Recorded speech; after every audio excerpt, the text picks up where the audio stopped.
Good afternoon, ladies and gentlemen, and welcome to Oldham County Fiscal Court.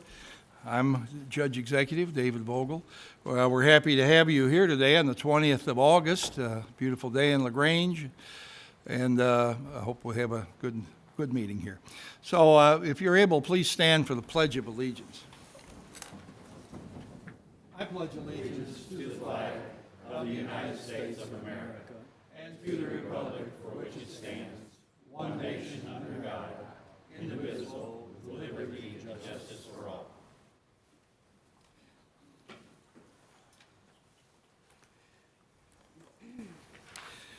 If you have a cell phone with you today, we appreciate it if you turn it to off or vibrate. First thing we want to do today is, I guess we'll call the roll first. Go ahead. Magistrate Tice. Present. Magistrate Harrison. Magistrate Greenwell. Here. Magistrate Helms. Here. Magistrate Hawkins. Here. Magistrate Dye. Here. Magistrate Logston. Here. Judge Vogel. Here. Having all members of the fiscal court present, this meeting is now in session. Pardon? Am I missing one? Magistrate Likens. I'm sorry. 8 of the 9 members here today. First thing I'd like to ask the court to do is approve Tina Schaaf to be our clerk for today. Second. All in favor, please say aye. Aye. Anyone opposed? Motion carries. All right, now let's take a look at our agenda for today, and I'll ask if there are any additions or corrections. Judge, Sir? we'd like to take off item G under committee recommendations and reports. All right. Mr. Greenwell. Judge, I was going to have something to talk about with the barrel warehouses, and I've talked to Mr. Carter, and we can't vote to rescind that today without a first and second reading. So I'm just going to talk about it in general comment at the end of the meeting. All right. And I would like to add under community business, the first item I'm going to insert under community business, and that will be MSD presentation discussion.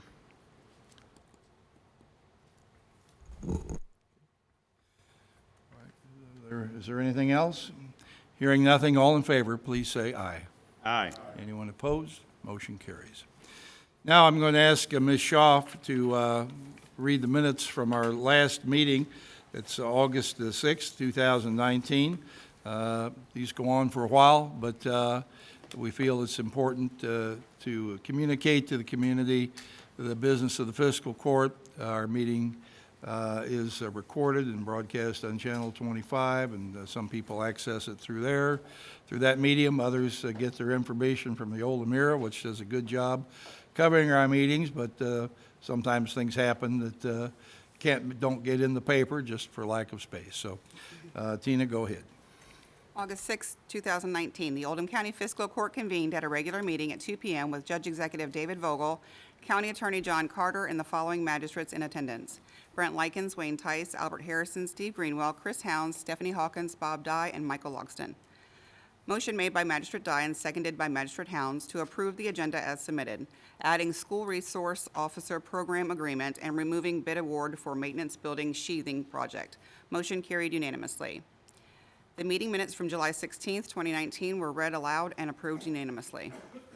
Magistrate Harrison introduced Purple Heart recipients Howard Griffin and Harold Roberts, and the court recognized all for their service. Julie Barr presented fiscal court with the balance of excess fees for 2018 in the amount of $862.18.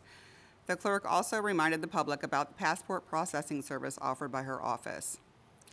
The North Oldham Fire Board Chairman Randy Shearer and Fire Chief Hewitt Brown presented information relating to its ad valorem tax rate and the fiscal year 2020 budget and responded to questions from the court.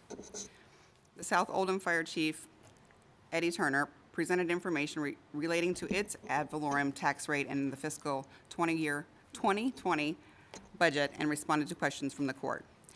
The Westport Assistant Fire Chief David Pendleton presented information relating to its ad valorem tax rate and the fiscal year 2020 budget and responded to questions from the court. For bid openings, the following sealed bids for road surfacing Group 5 Fall 2019 for LaGrange were opened and read aloud for the record. Hall's Contracting, $76,737.79.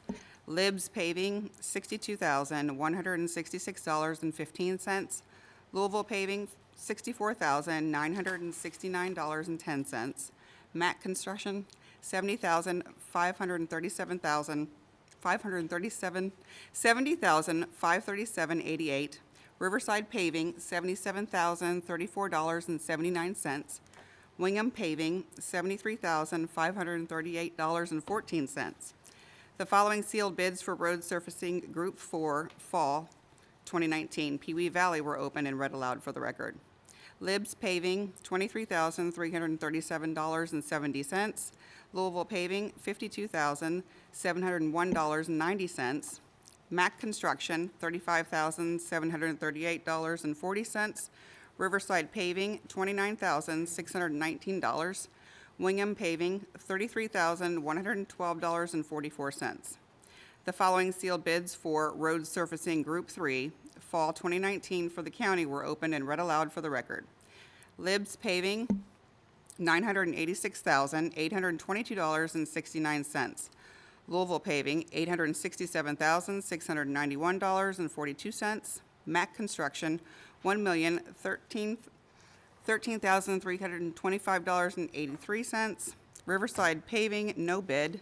Wingham Paving, $1,007,713.38. The following sealed bids for resurfacing Group 2 Maintenance Parking Lot at South Oldham Government Center were opened and read aloud for the record. Libs Paving, $20,585.65. Louisville Paving, $45,803.51. Mac Construction, $32,601.30. Riverside Paving, $25,949. And Wingham Paving, $29,969.98. The following sealed bids for resurfacing Group 1 Parks, various parking lots and several parks were opened and read aloud for the record. Hall Contracting, $321,650.67. Libs Paving, $301,502.29. Louisville Paving, $324,412.59. Mac Construction, $329,136.84. Riverside Paving, $418,036.48. Wingham Paving, $306,650.78. The following sealed bid for 3 2019 Dodge Durangos Silver was opened and read aloud for the record.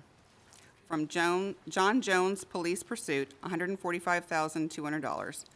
The following sealed bid for a 2019 Dodge Durango Gray was opened and read aloud for the record. John Jones Police Pursuit, $40,500. The following sealed bid for a 2018 Chevrolet Suburban was opened and read aloud for the record. Champion Chevrolet, $40,500. Motion made by Magistrate Likens and seconded by Magistrate Logsdon to award the vehicle bids as follows. 3 2019 Silver Dodge Durangos to John Jones Police Pursuit for $145,200. The 2019 Dodge Durango Gray to John Jones Police Pursuit, $40,500. And the 2018 Chevrolet Suburban to Champion Chevrolet for $40,500. Motion carried unanimously.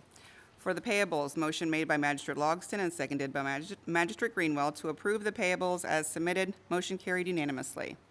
For community business, the first reading for the proposed changes to the Code Enforcement Ordinance. Planning and Zoning Director Jim Urban presented for a first reading proposed ordinance number 1915001 relating to revisions to the Code Enforcement Board ordinance. The second reading and public hearing will be September 3rd at 2 p.m.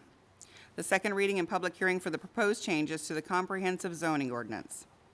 Planning and Zoning Director Jim Urban and Assistant Director Amy Alvey presented for a second reading and public hearing proposed ordinance number 19920-549 relating to changes and updates to the Comprehensive Zoning Ordinance.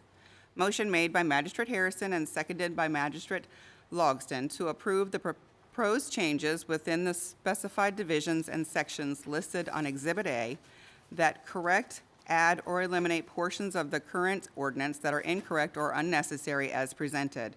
Exhibit A includes Division 330, exceptions and modifications, Division 360, building permits and fees, Division 370, administration, enforcement, and penalties, Division 420, adoption of planners, dictionary, and definitions, Section 270 through 80, the capacity standards, cluster mailboxes, and Section 300, landscape regulations applicability.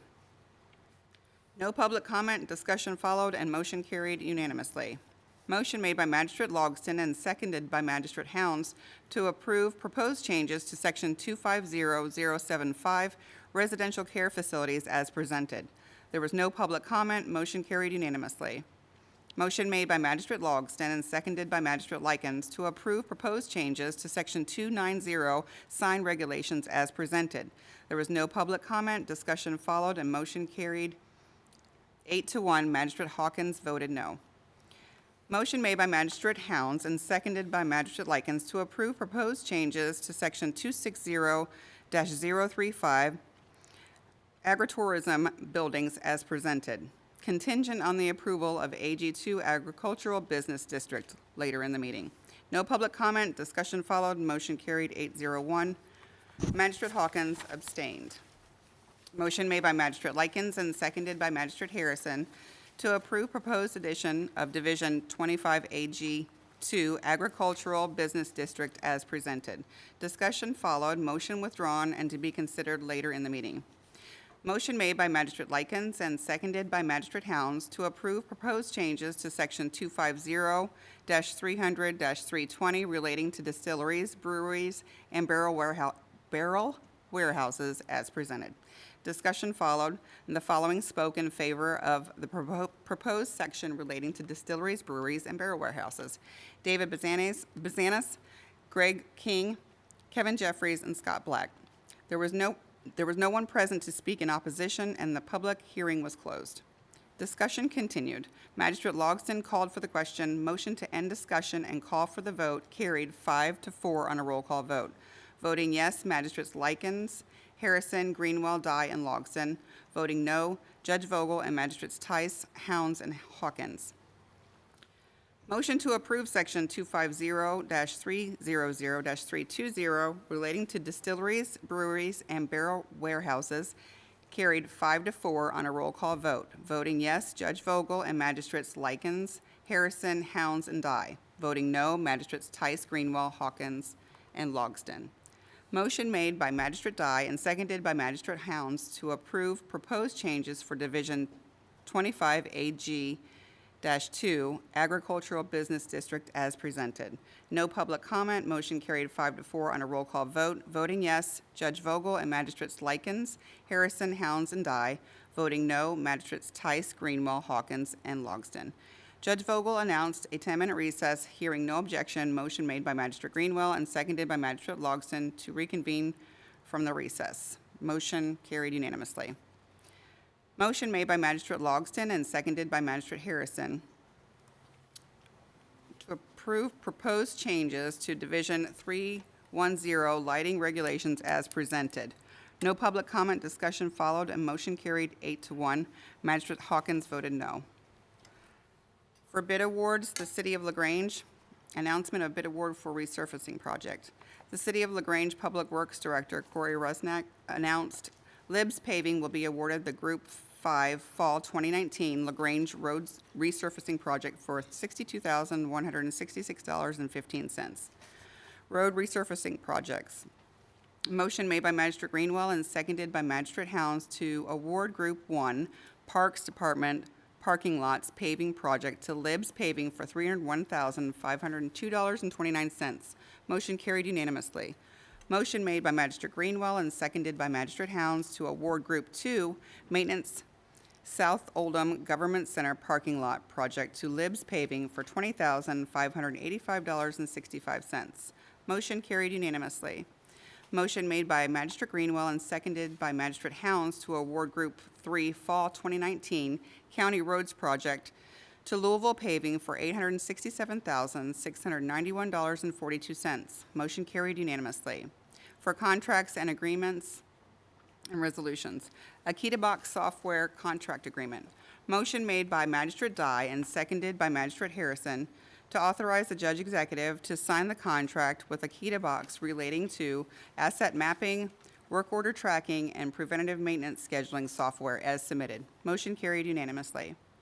For the KYTC agreement and resolution, motion made by Magistrate Logston and seconded by Magistrate Greenwell to authorize the Judge Executive to sign the resolution and contract agreement with KYTC relating to Old Zaring Road drainage structure replacement as submitted. Motion carried unanimously.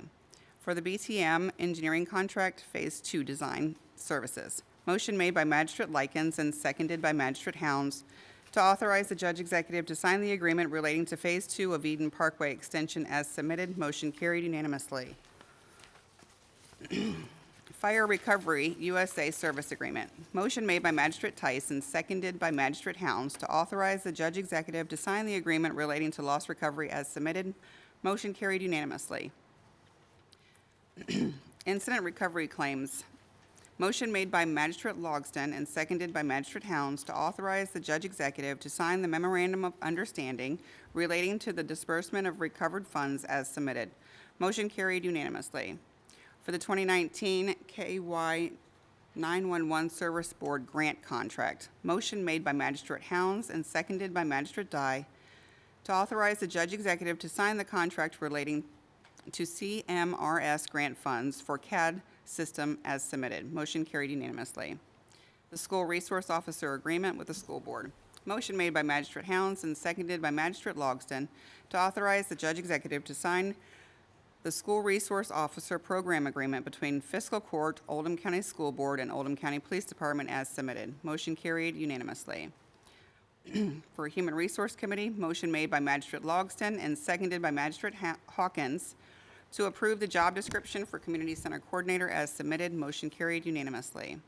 For personnel actions, the Parks Department, motion made by Magistrate Hounds and seconded by Magistrate Hawkins to hire Josie Bailey, Katie Bailey, and Gavin Bredetic as building monitors at $7.40 an hour effective August 7th as submitted. Motion carried unanimously.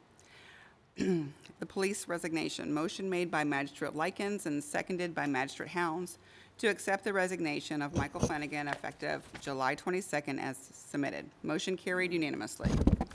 Police new hire, motion made by Magistrate Greenwell and seconded by Magistrate Likens to hire Dustin Dean as lateral police officer at $24.50 per hour base pay effective 8/21 as submitted.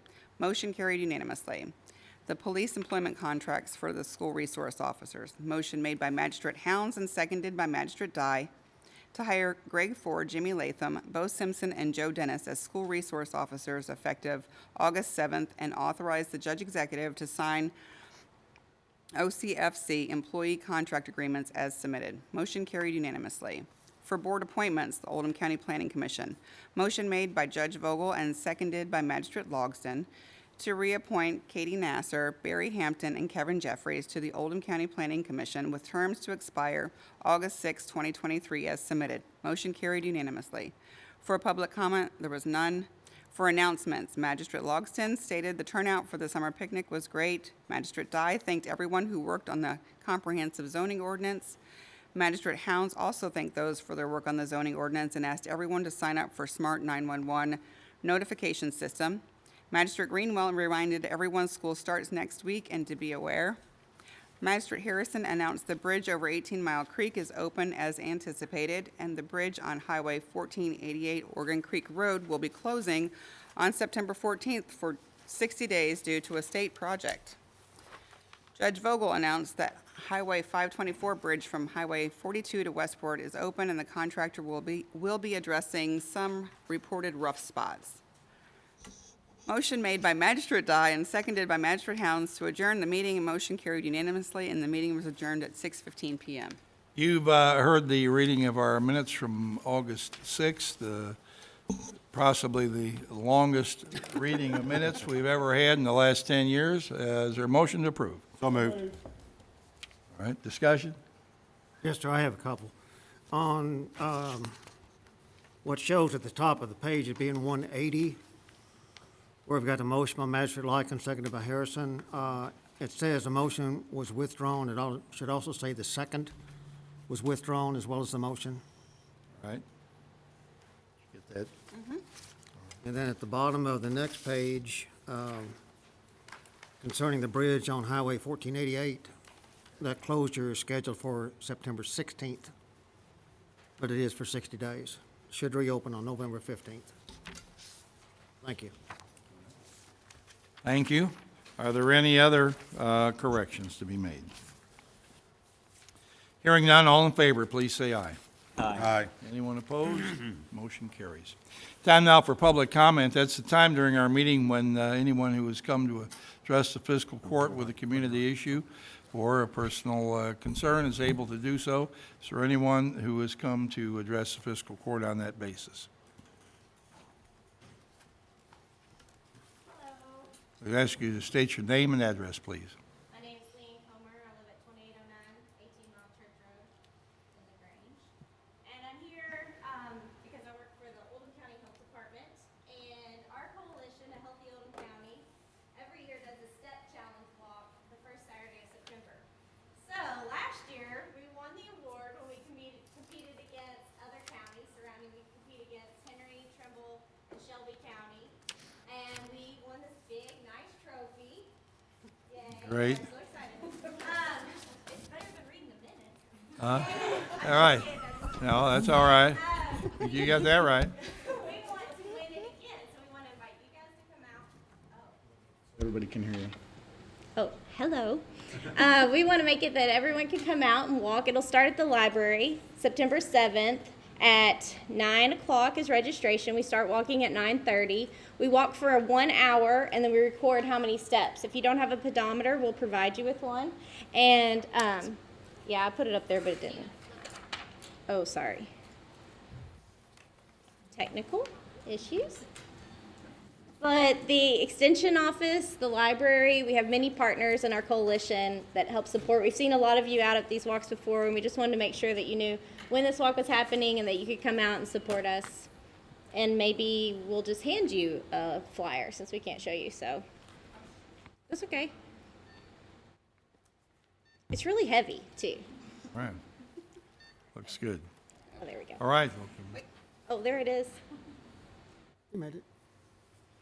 Okay. Yay. I have heard talk that Henry County has improved their flyer. I'm just saying. So come out and support Oldham County. Can you send this to us as a PDF by chance that we Yes. can send out? Yeah, Bethany has it. Is it like whoever gets the most steps in the county wins? Yes, the most steps in 1 hour the same Saturday that we all compete. So it's collective. We add all the steps everyone does together and compete against the other counties. We also give medals for the amount of steps for each age group. So there's a chance to win a small medal to help us win the big trophy, if you're into that kind of thing. All right. Well, thank you very much. Thank you. Congratulations. Okay. Judge, could I? Judge? It's my privilege to attend church with this young lady, and if you need a cheerleader, get her, but don't give her any caffeine. She doesn't need it. She's like this all the time. It's great. Okay. Thank you. Thank you. Yes, we will. We won't be providing any caffeine. There will just be water at the walk. But thank you. Judge, I think they've won this 2 years in a row, haven't you? Well, I'm not to brag, but we have won this twice, but Shelby County stole it from us Oh, that's right, in yeah. between. We're not bitter. They're our neighbor. I can But tell. we like it in our county because it is a great way for people to get out and walk. And we've traveled. We started at LaGrange, then we moved to Buckner, and we did it at Wendell Moore. And last year we did it at Maples Park in Crestwood with a really large turnout. And this year we're coming back to LaGrange. We were going to go to Creasy Mayhem, but they have the Rumble Through the Jungle that same Saturday, which I thought would be a great idea to give all the cross-country runners pedometers, but it's kind of cheating. So, but we're trying to get around to all, like, different parks in the county to kind of highlight our parks and highlight trails and walking opportunities. So it's a great way for families, you guys, everybody to come together and just enjoy a Saturday morning. So thank you. Thank you, Leanne. Anybody else who would like to address the fiscal court?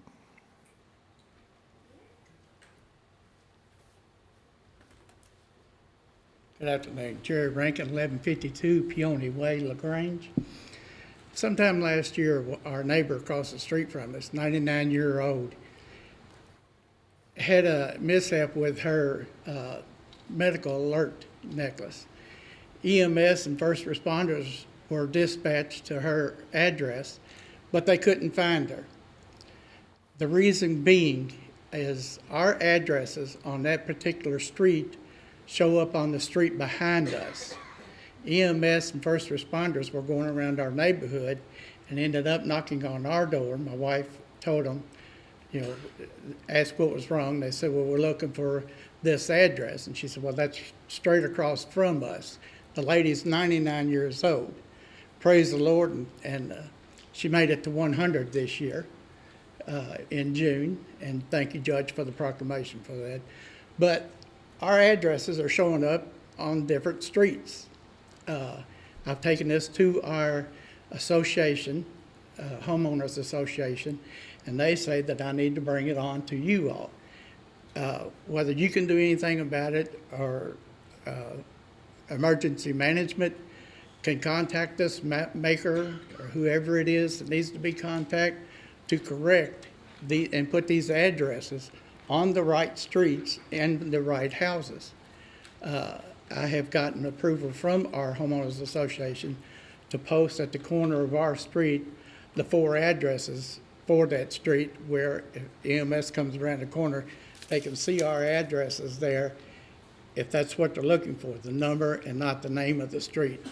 But right now, our addresses to our homes are showing up on a different street. Right, I think we've made note of that in our planning department, and we will try to get that changed. And I would like to see the court honor Ms. Betty Moore with a moment of silence. That she passed away this weekend. And her husband, Wendell, was county judge executive here. I think he may have been the first county judge executive, I'm not sure. But I would like to see the court honor Ms. Moore by a moment of silence. Thank you. All right, thank you for bringing that up. I had intended to bring it up later, but since it's come up now, I will. Betty Moore, the wife of Wendell Moore, passed away a couple of days ago. Wendell Moore was a county judge here for probably 20 years, and I think he left in the mid-90s. He and Betty were married for 65 years, and a very dedicated community servant, loving wife for her family, and will certainly be missed by our community. And her service will be at the 1 p.m. on Thursday at the Sligo Baptist Church. So based on, Jerry's suggestion, which is very good, let's take a moment of silence to remember Betty Moore.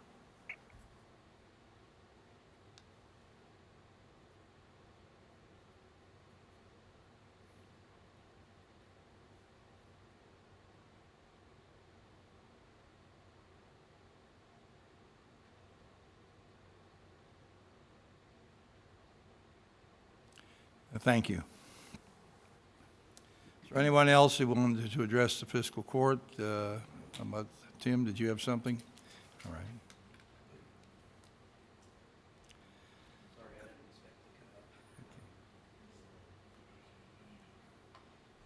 We actually did some updates with Active 911, Mr. Rankin.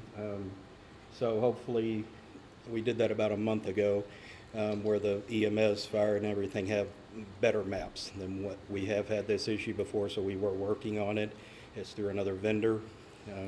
So hopefully that will take care of some of the problems that you experienced. Right. But we'll look into that. I'm not sure what you said. He said that they have updated the maps and will, I think they have it taken care of, right? Yes. Yes, as far as emergency services, right? All right, thank you. Anybody who, I might just say this, anybody who comes up to speak in the front, I'd ask you to please project. There is a small black device on the front of the podium here, it kind of looks like a mouse, but it's actually a microphone. And we are not able to turn up right now the volume in this room as much as we like to, because there are speakers overhead of the fiscal court members. When we turn the volume up, we get feedback from the audience side of the room. So when you come up to speak, I'm used to projecting my voice, but a lot of other people aren't. But when you come up, try to remember to force yourself to speak a little louder than you might normally, just so that everyone in the room is able to hear clearly. So I'll go ahead and close the public comment now, and I want to go on to the first item on the agenda. That's a statement of qualifications for the, we have a drainage project going in Goshen Hills. We have some people who submitted qualifications for that, and, well, I guess we'll open them now. Oh.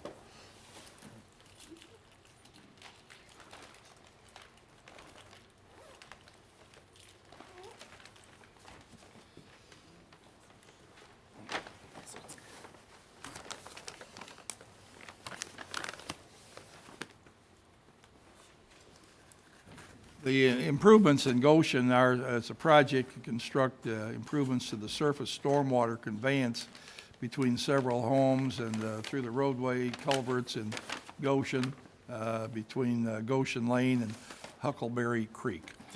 This comes from first group here, CDI Design.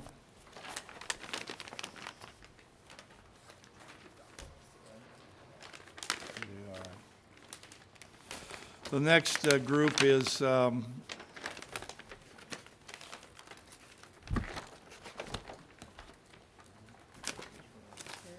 Heritage Engineering.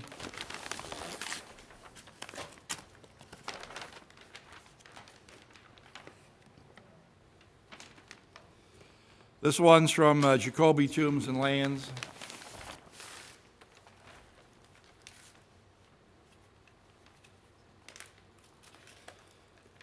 A submission from Kapur, K-A-P-U-R, in Jeffersonville.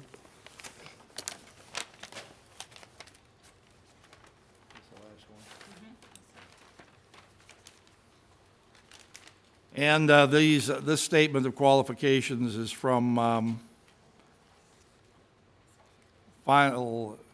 who's this from here? S&ME Incorporated. All right, thank you. We appreciate the engineering firms that have submitted these proposals. And they'll be taken by our engineering department and looked at them, and a review will be made, and this is a non-bid circumstance, so the group will be selected. The next item on the agenda are the bills. Is there a motion to pay the bills? So moved. Discussion? All in favor, please say aye. Aye. Aye. Anyone opposed? Motion carries. Thank you. Now we're going to go to the item I inserted, the head of community business, and that will be with MSD. I'm happy today to welcome to Oldham County Fiscal Court the Executive Director of the Metropolitan Sewer District, Mr. Tony Parrott. He has with him two staff members. One of them is Wes Sindor, government relations representative, and then an attorney that I met just briefly, and I'm sorry that I can't recall your name, but welcome you here just the same. For the last, I'm going to, Stan Clark is not here with us at this point, so I'm going to try to summarize two documents that were transmitted in the last day or so, last 24 hours. We actually tried to send these last night. Some of our magistrates were not able to open the documents that were sent, so I take responsibility for that. I'm sorry about that. We've been working with MSD for a number of months, most of this year, to try to reach an agreement that has to do with the Metropolitan Sewer District assuming control and responsibility for the sanitation services provided by the Oldham County Environmental District. The fiscal court has before us two documents. One is a due diligence letter. The MSD has been going through all the different aspects of the Oldham County Environmental District for a number of months, and earlier proposals that came in February and another one, I believe, in May, have been revised as circumstances have been uncovered with the sewer district that have caused MSD to adjust slightly what their proposal would be. The entire purpose of trying to do something with MSD in Oldham County, Stan did come in now, is to get a better rate for our customers. We have 6,100 Oldham County sewer district customers. I call it sewer district, it's environmental district. We've reached the point where some of us believe the economies of scale need to come in and play a part in this. MSD has several 100,000 customers. I don't know what the exact number is. It like 275,000, somewhere in that neighborhood, versus our 6,100. I've been very interested in reaching a point where rates will stabilize in our county and decrease if possible.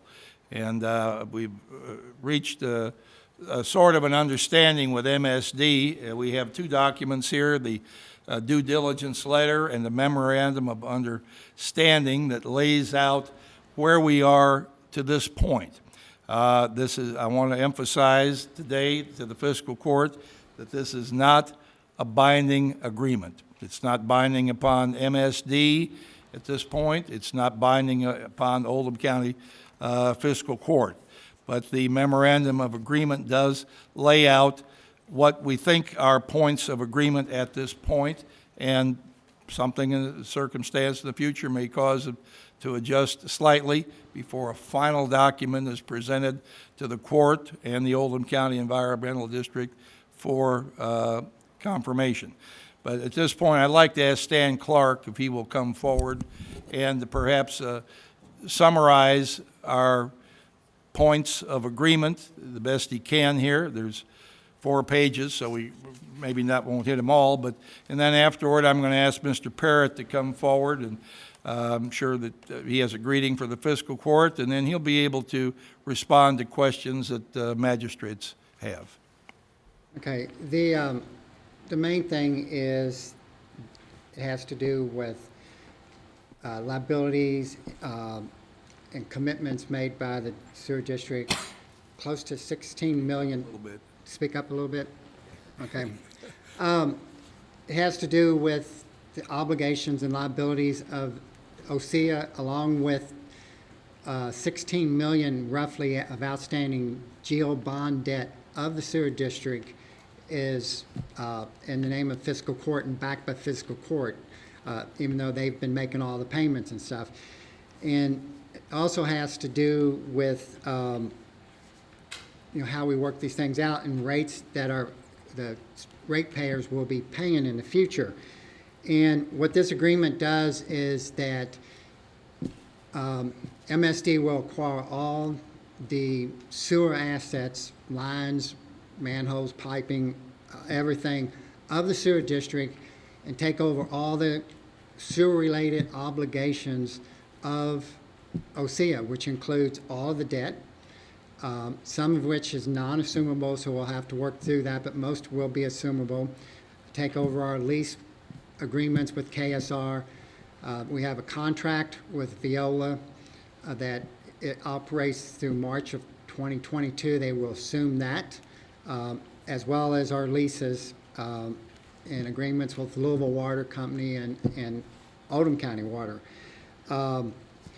As far as rates, I'm just summarizing, because this was a pending agreement, no rate increase was made this July as we normally would have been needed, because we thought we were going to be able to avoid putting in a very costly line from Ash Avenue over to our new plant to get that plant offline. It will go to MSD and save quite a bit of money.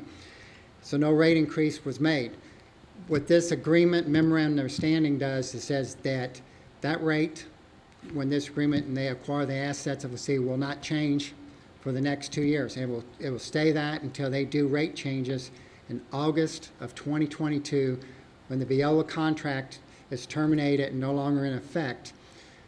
They will lower the rate to the customers here by $10 or 12%. And and when I say a customer, this is an average customer using 5,000 gallons. Then they have agreed that until the rates start equalizing to what MSD customers are paying, which is a lot less today, they will not raise those rates more than 5%. So basically what it does to the ratepayers of this county, gives them about 7 years of no rate increase and a couple years where the rate is actually down a little bit before it comes back. I project it's out in August of 2025 before their rates are a couple dollars higher than what they're paying today. Those are the main points of the agreement, looking at it. Also, let's see, there's a lot of investment. Part of the reason the rates need to be where they are is there's obligations and things that MSD says they need to fix and bring up to standard. They've committed to spending $8 million in infrastructure improvements in the next 5 years as well. And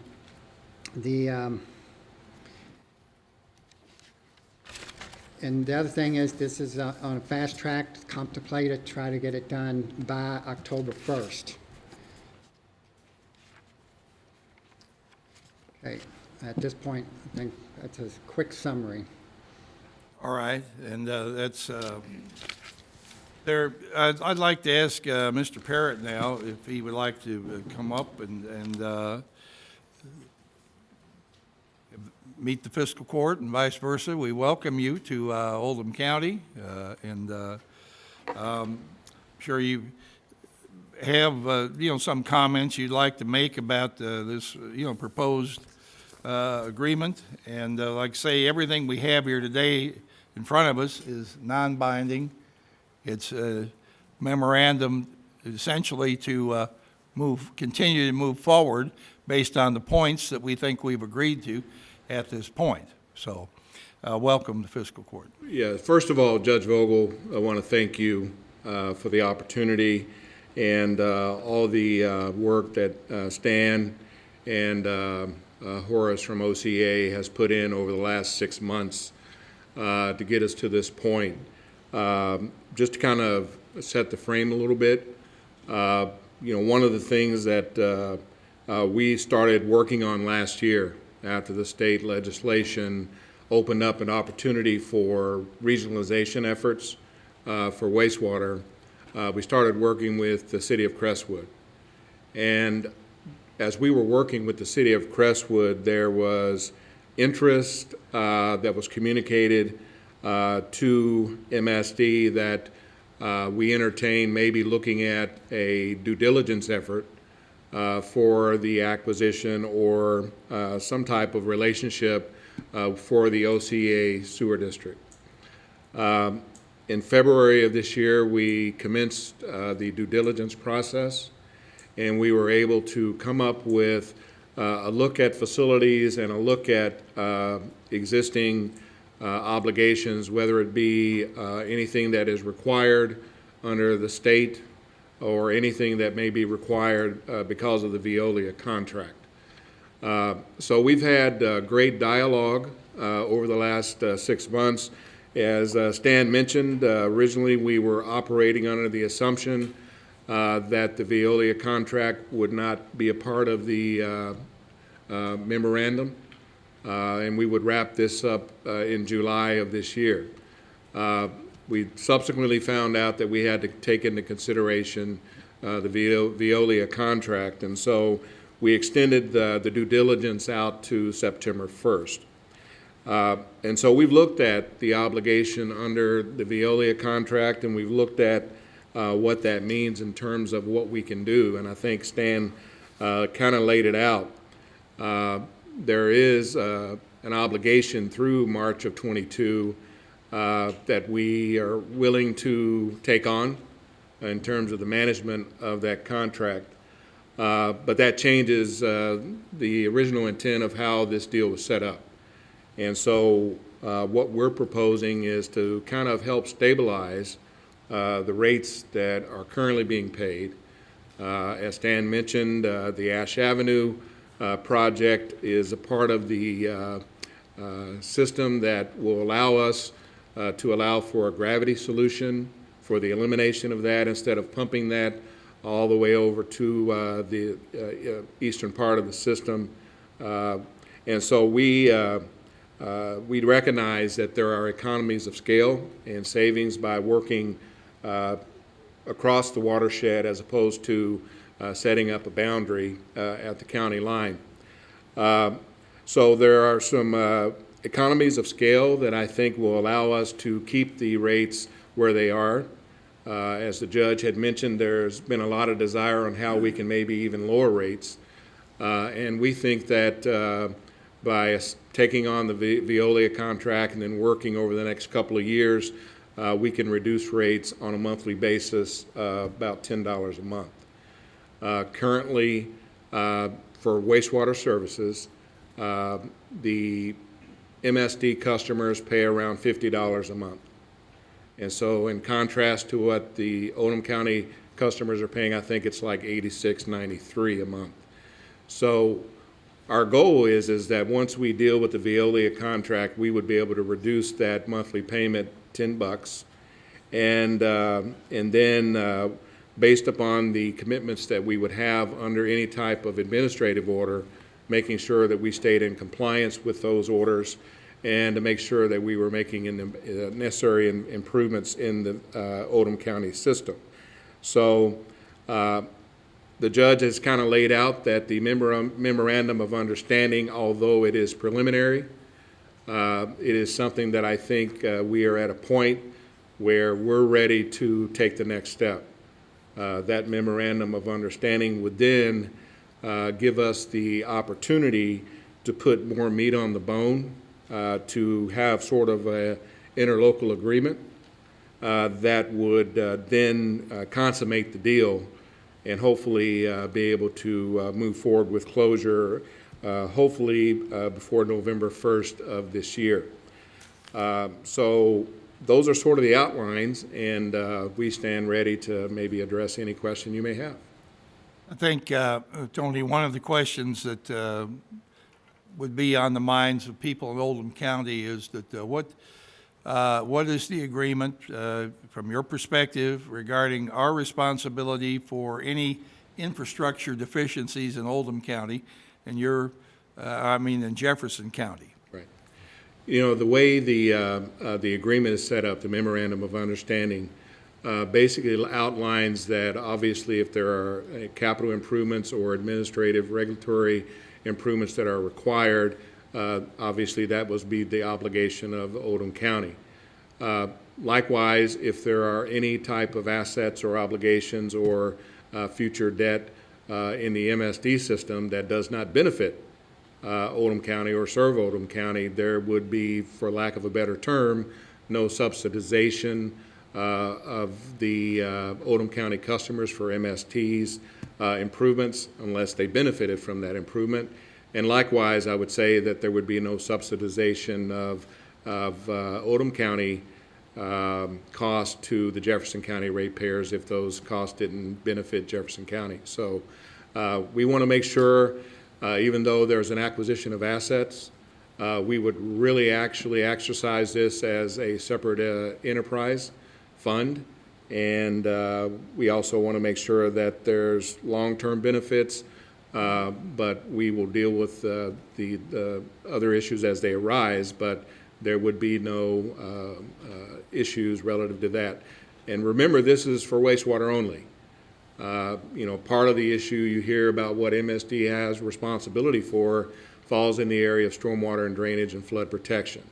And so none of those costs is assumed in any of this because we're not providing you any type of drainage or stormwater services. So This is wastewater, right? this is wastewater. I do want to recognize Horace Herod came in. I apologize, I didn't see you come in, Horace. He's the chair. Would you like to come to the front, Horace, or you're, okay, questions for Osea? Okay, he's the chairman of our Oldham County Environmental District, and let's see if any magistrates have any questions. Magistrate Logston? You said what's the current rate for Jefferson County now? $50? I think it's approximately $50.13 a month, and that's based on 5,000 gallons for wastewater service. Well, I only. just don't understand the last paragraph of this, because it's Last paragraph of what? $6.92 a month, and then it's gonna go down to $76.92 a month, August 1st, but it's already more than Jefferson County now, and it says it can't go up no more than 5% a year till it equals out. So I guess y'all work through these numbers, and they just don't add up to me. I don't know. Well, I think the premise is that at some point, instead of having two separate rate systems, there has to be a point of what we would call equalization. And so currently, 2019 MSD at $50.12 a month, and OCA is currently at $86.93 a month. Maintaining that level through August of '22, whereas we would actually reduce the amount that OCA pays, $10, and then thereafter, based upon the capital improvements or the cost of operation, we would have annual increases until the rates stabilize, and then we would have everybody sort of on a similar rate schedule. Just for your information, our projection is that it would probably take more than 10 years for that equalization to occur. Right, and MSD, you intend to, in our agreement here, come back to the fiscal court with an annual report, operate a phone number specifically for Oldham County residents, and that there could be no, you're going to say 5% until rates equalize. I guess you could be raising your rate in town, I'll say 6.5%, while ours went up 5%, so that would be eventually we might, they might equal out, or would, but you would have no rate increases in the future in Oldham County greater than 6.9 without coming back to the fiscal court. Is that correct? That is the details that we've discussed. Magistrate Dye. Thank you for coming today. I don't want to get too deep into this question because you probably might not know the answer standing there. And I'm concerned about what you're going to do with subdivisions that share your services, specifically the Glen Oaks Moser Farm, the Woods, and then, of course, there's going to be some Oldham County properties on the north side of Norton Commons. And then there's also going to be, there's a potentiality of a 177 home subdivision going on the back end of the sod farm on Schuler Lane. And that would just be phase one of 2 phases. So my concern is, how are those people going to be treated, specifically now with Glen Oaks and Moser Farms and the Woods? They're paying a 50% upcharge to OSEA and has received no benefit, but we pay, the balance of the bill goes to you guys because it goes to your Height Creek plant. And then we also pay your consent decree. So how are those going to be handled? We're already going to you, and and you all took the flow. But no, you all didn't charge anybody additional money. It's for OSEA, or whatever they were called back then, decided to tack something on the top. Now, I'm just trying to figure out how's all this equity going to show up on this piece of paper when they've already been penalizing Glen Oaks specifically. They've already been penalized for 30 years. Well, obviously I can't really speak to how the OCA cost was developed. Yeah. But I can tell you that one of the intents that we have, particularly those areas that drain directly into the existing Oldham County assets, we would, make sure that they fit under the same model of making sure that there's a future reduction. We do recognize that there are some areas, as you've identified, that we're going to have to take a look at. There's some areas that we know that there's going to be future projects or future development that could potentially change how some of the subdivisions drain or are treated. And then there are some, as you mentioned, that already drain to, the Hyde Creek facility. But, that's why we have the MOU to try to get to a point to where the interlocal agreement will be able to kind of vet some of that stuff out. Measure Harrison. Thank you, Judge. Thank you, Mr. Parrott. One of my concerns is a lot smaller than everybody else is looking at, because over the last 40-plus years, I've developed a relationship with many of the people who work on our sewers out here in Oldham County, and I hope due consideration will be given to them and their talents and what they bring, instead of earlier there was another utility that bought out one of the ones here in Oldham County, and certain people were dismissed summarily because they couldn't pass a test. Right. And they had one individual difficulty reading and writing. But what he knew was up here. Right. He knew where the manholes are that y'all still trying to find, seriously. But he couldn't pass the test. Right. So I hope some consideration will be given for their institutional knowledge and their experience. Well, I appreciate your concern, and one of the reasons why we agreed to take on the assignment of the Veolia contract is because we've spent a lot of time with these folks already, doing a lot of due diligence, and I tell you what, we're very impressed with those folks, and so that's why we don't have any concern continuing to work with those existing staff that are assigned to the system.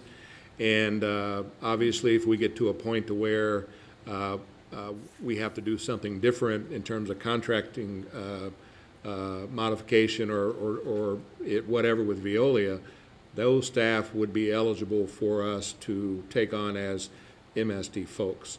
And so the one caveat is anybody that works for MSD has to take a pre-employment drug screen. But other than that, we don't have a problem based on what we've seen with your staff or with those staff. We would welcome them to be a part of our system, or working with them over the next couple of years is not going to be an issue for us. Great. You won't be sorry. Thank you. Magistrate Hawkins. Hi, Mr. Parrott. Are there any other fees besides the rates? Will there be any other, like, dissent decrees in our ratepayers' bills? We have, there are, obviously some folks that I think currently may drain to our Hyde Creek watershed that may already have a consent decree charge on their bill. Those that do not, and as it relates to the MSD consent decree, there would not be a line item on their bill for any type of surcharge in that regard. However, their future rate increases would be dictated on what is required by the state or any other type of administrative order that we have to do in the Oldham County system to stay in compliance with existing plant permits or necessary upgrades to the Oldham County system. So MSD customers would not be responsible for administrative orders or regulatory orders on Oldham County, and then Oldham County would not be responsible for any type of regulatory orders on them that are on MSD. And I think there's wording in the MOU that clearly spells that out to make sure that there is no subsidization or those type of issues. Stan, correct me if I'm wrong. I think, yeah. I just got this MOU, so Okay, no problem. I haven't had a chance to read No over it problem. yet. This is an important question to me and many people in Oldham County. We take pride in our waterways. So my question to you is, what will MSD do to continue to work with our Curry's Fork Watershed Coordinator? And right now, the environmental impact of our waterways is on an upswing. They're getting cleaner all the time, and our watershed coordinator and her folks are just working really hard. And a concern is if we were to get MSD in our county, that, and I'm not meaning to offend, but what can you do to assure us and our constituents that MSD will work really hard to keep our waterways continuously moving in the direction of cleaner and cleaner all the time? Well, thank you for your question. One of the things that I will tell you is that our agency brand is Safe Clean Waterways, and we have a great relationship with folks already, particularly with impaired watersheds or watersheds that folks want to see more investment. We coordinate well with existing stakeholders and environmental groups in Jefferson County. Just last week, by the way, we actually partnered with the Army Corps of Engineers to start off a grant to improve the ecosystem and the water quality in Beargrass Creek in Jefferson County. So we're used to those type of relationships and partnerships, and we would actually be excited about working with whatever stakeholders you can identify or the fiscal court can identify, because we think those opportunities exist that we can continue to not only improve ecosystems, but make sure that we're raising awareness and public education as it relates to water quality. Okay, thank you. Want to reference in relation to a question, item 6 in the memorandum of understanding. MSD will work with regulatory authorities that may impose different impact fees or fines or whatever to ensure that the costs arising from the same are borne by the residents of the county so impacted. This means that customers in the former OSEA service area will not be responsible for sharing costs related to enforcement actions or other areas served by MSD, nor will MSD customers, current customers, be responsible for the cost sharing related to enforcement actions in Oldham County. So we have tried here to build a firewall in here. We don't want to pay for Civil War infrastructure in downtown Louisville. Right. And we're not going to do it. Right. We're just going to pay for problems that are in Oldham County, and that's fair. We'd have to pay for solving those problems anyway. They're, just because MSD is taking them doesn't mean that we wouldn't have them on our own if we maintain OSEA. Anybody else have any questions? Judge. Magistrate Hounds. So I'm trying to put the puzzle together. We have a due diligence document that we need to do something with today to move to the MOU. Is that my understanding? Right, that's what, apologize for the lateness of the thing. It came, they've been working on it, everybody's been working on it. It came here about 6:30 last night, and we did try to send it out to everybody. Not everybody got it for whatever communications issue there was in opening and attachment.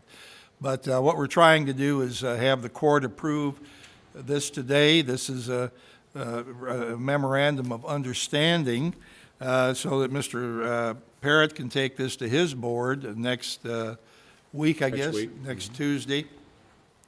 I want to point out here that this is just an agreement to keep moving forward. It's not a contract.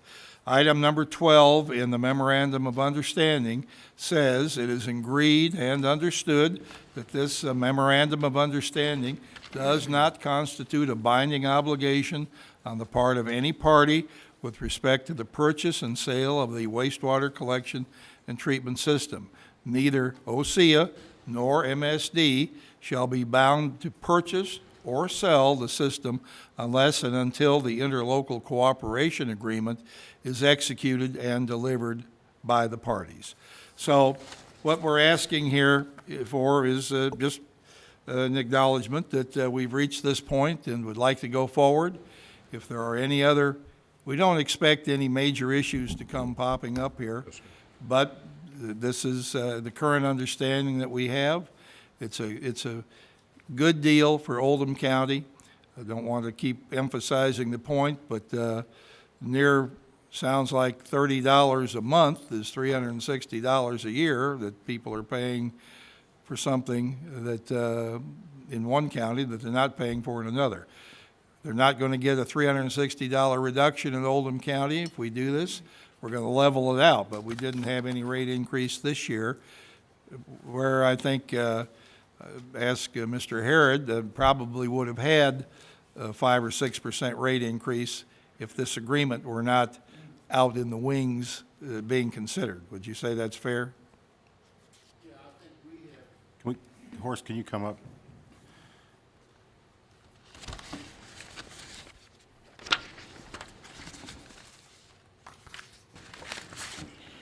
Yes, I think we have, in light of the discussions we've had with the county and MSD, we have deferred some capital projects that we had otherwise intended to proceed with. That deferral of those capital projects has allowed us to basically roll our rates forward for another year without concern that we would go in the red as a result. Now, in the diligence efforts that MSD has done, they've identified about $8 million of capital projects that they believe they need to spend over the next several years to do some of the same things that we were planning to do. In fact, some of those capital projects were projects that we passed along to MSD saying these are things that need to be done. If we borrow that $8 million to do those on our own, I've told you before that about every $1 million that we borrow is about $1 a month increase to our ratepayers. So we would be looking at, over time, about $8 a month increase for those specific projects. In addition, Veolia, the contract we have with them, their contract escalates annually based on roughly a CPI index. So that's been running 2 to 3%, something like that. So you could have expected a minimum of that 2 to 3% plus a portion of that $8 million capital project increase had we not deferred due to the discussions with MSD. And your board is okay with the memorandum of understanding and the due diligence documents? Yes. I've been a banker for 43 years, and one of the first lessons that I learned was that economics matter. And candidly, given our 6,100 customers, there's virtually nothing we can do to match or at least hold our rates where they are for potentially 6-7 years without increase, which is in effect what MSD is offering. So you could expect that our rates would continue to go up some percentage. Now, MSD's rates will also be going up, I'm sure. But we are so far above them at this point, it will take a number of years for those rates to equalize. I think Tony mentioned maybe 10 years. Right. I have a quick question. Again, I just received this probably 10 o'clock this morning, so I haven't had time to read it. What about the agreement between, like, Pee Wee Valley, where y'all have now that we don't have to hook on to it? Once MSD comes in, will that agreement go away, or will it, if you touch the sewer line, you automatically have to hook on? Well, that's driven more by ordinance, and the existing ordinance says that if you are within 100 feet of an existing sewer line that is available as a collection system. Now, that doesn't include a force main, or we've never interpreted it to mean a force main. But if you are within 100 feet of a collection system line, that ordinance requires that you hook on. Now, we do not, our part of our territory, however, does not include Pee Wee Valley. I understand, but it's about to change. How's it So gonna I change? can't speak to that. Does that mean that Pee Wee Valley will eventually have to go this way? How will it change? Their municipality is different. Well,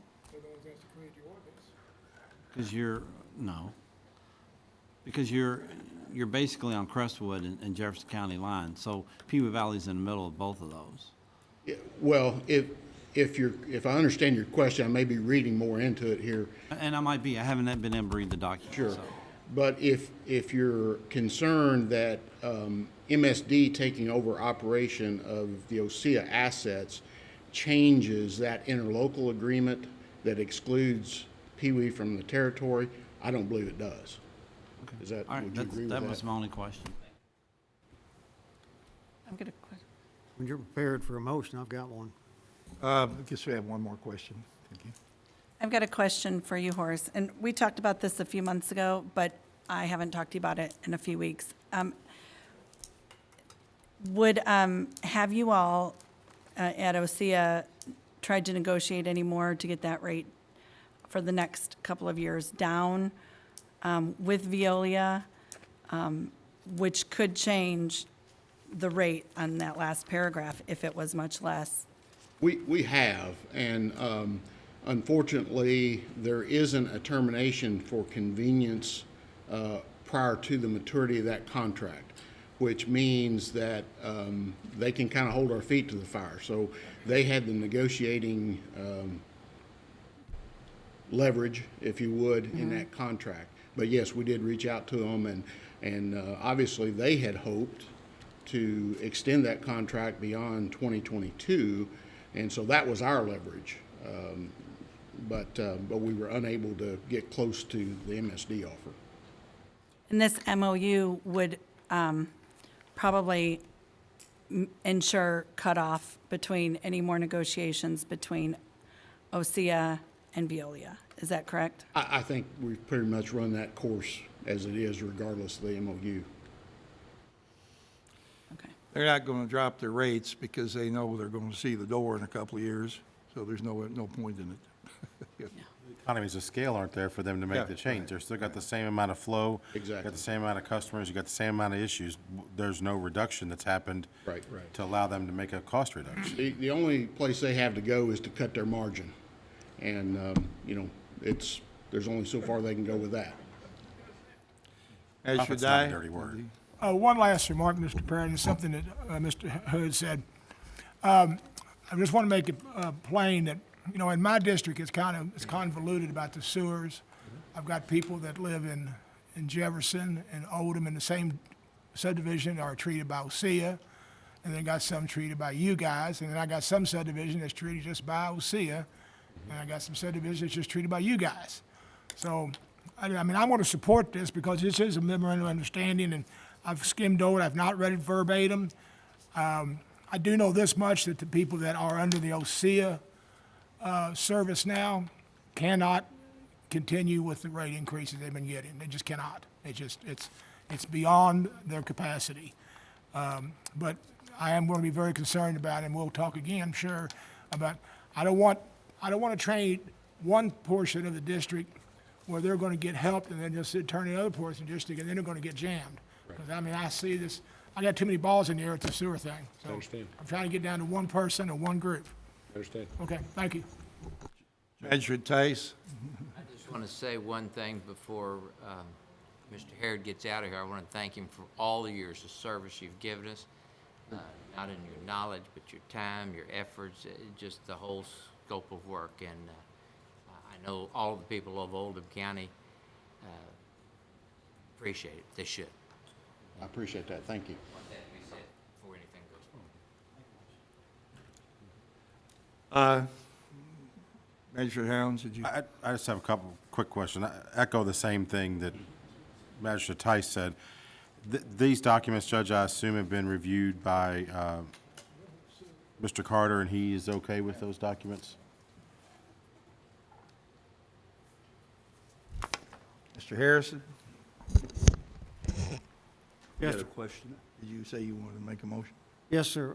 And part of this is my personal effort to retire Mr. Harrod and let him go back to the farm where life is good and relaxing. Based on that, I move that we authorize the judge executive to execute this memorandum of understanding and move on with the project. Okay, I have an answer for, Okay. yeah. I read these documents at 12:30. It is an agreement to enter into an agreement. It's not binding that we sell the system to MSD unless we come to an agreement on all of the elements of the interlocal cooperation agreement. does bind us on three things.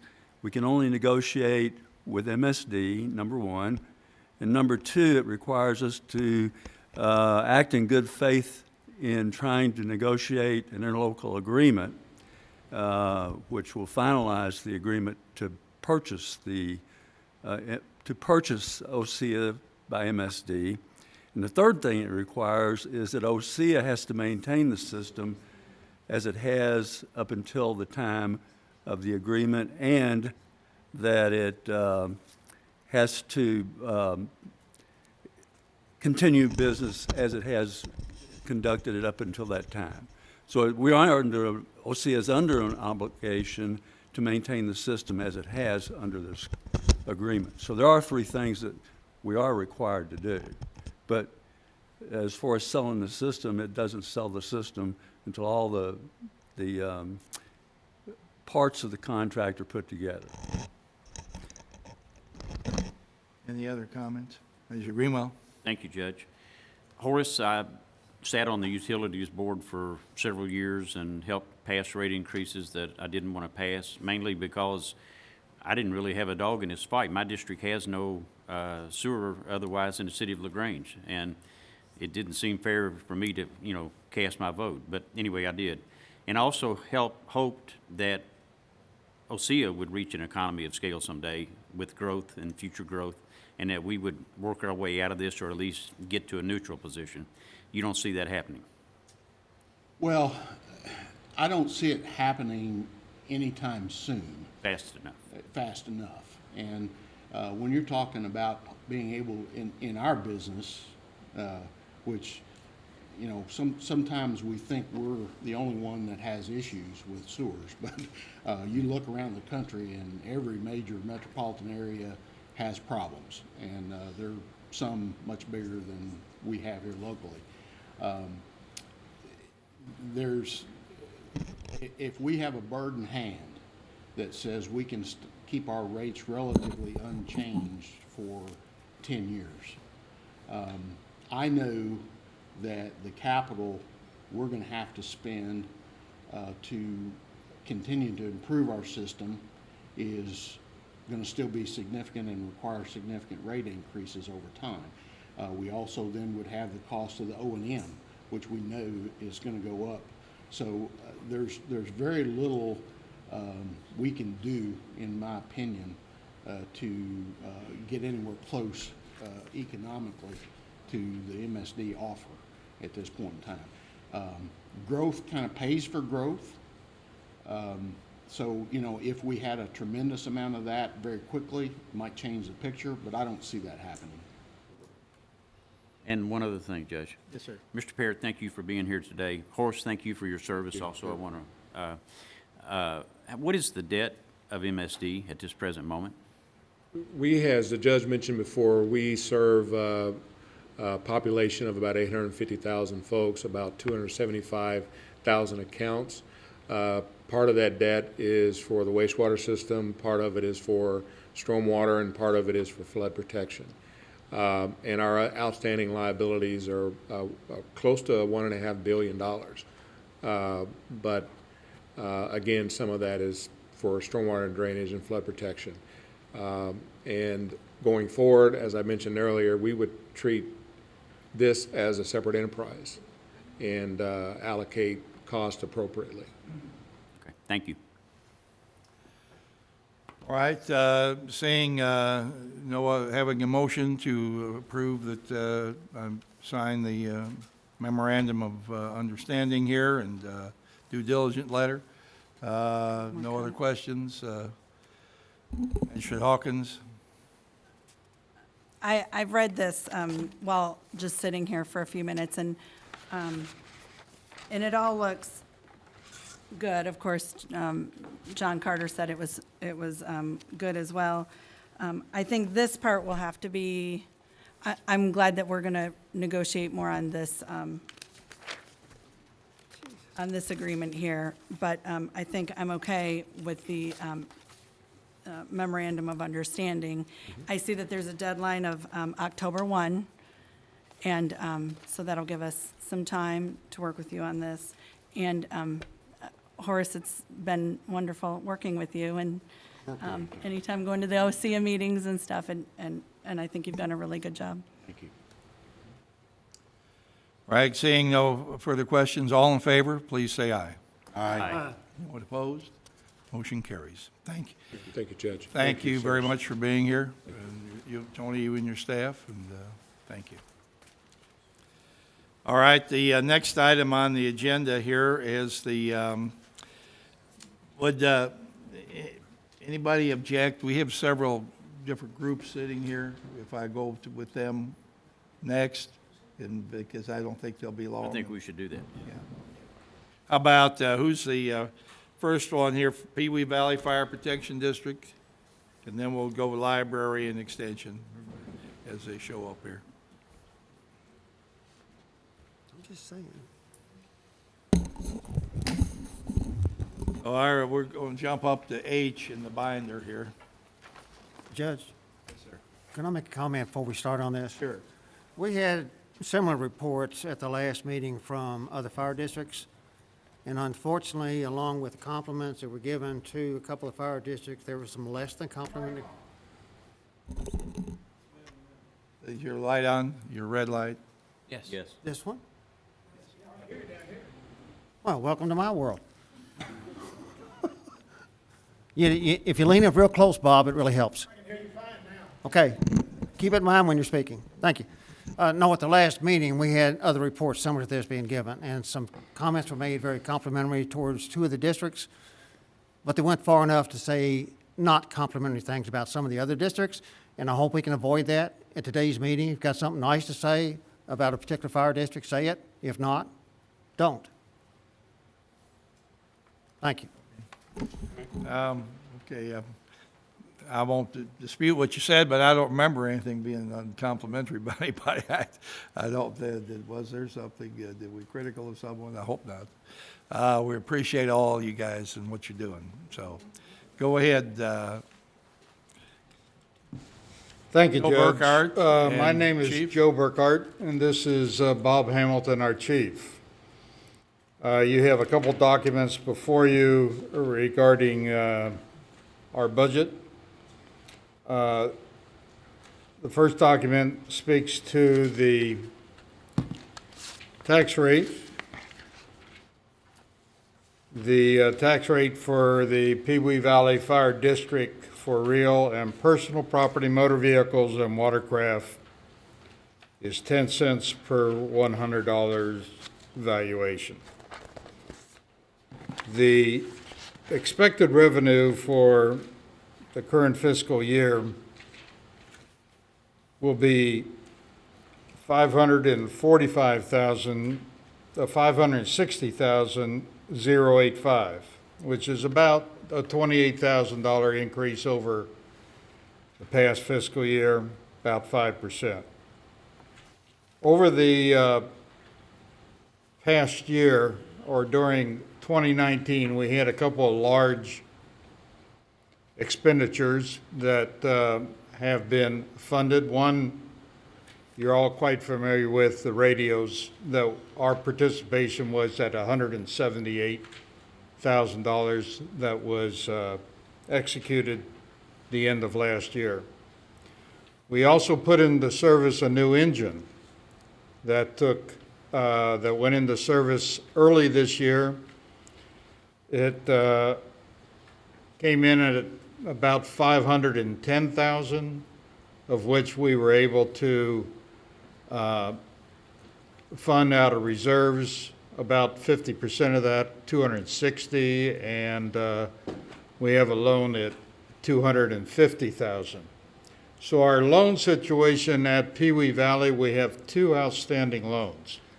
One is for that engine at $250,000, and the other is for building Station 2 on Ash Avenue that came into service 5 years ago. That's a 15-year note. Balance on that is $796. Our reserve contribution this past year was zero because all that money went toward the new engine. But our contribution this coming year is expected to be $94,000.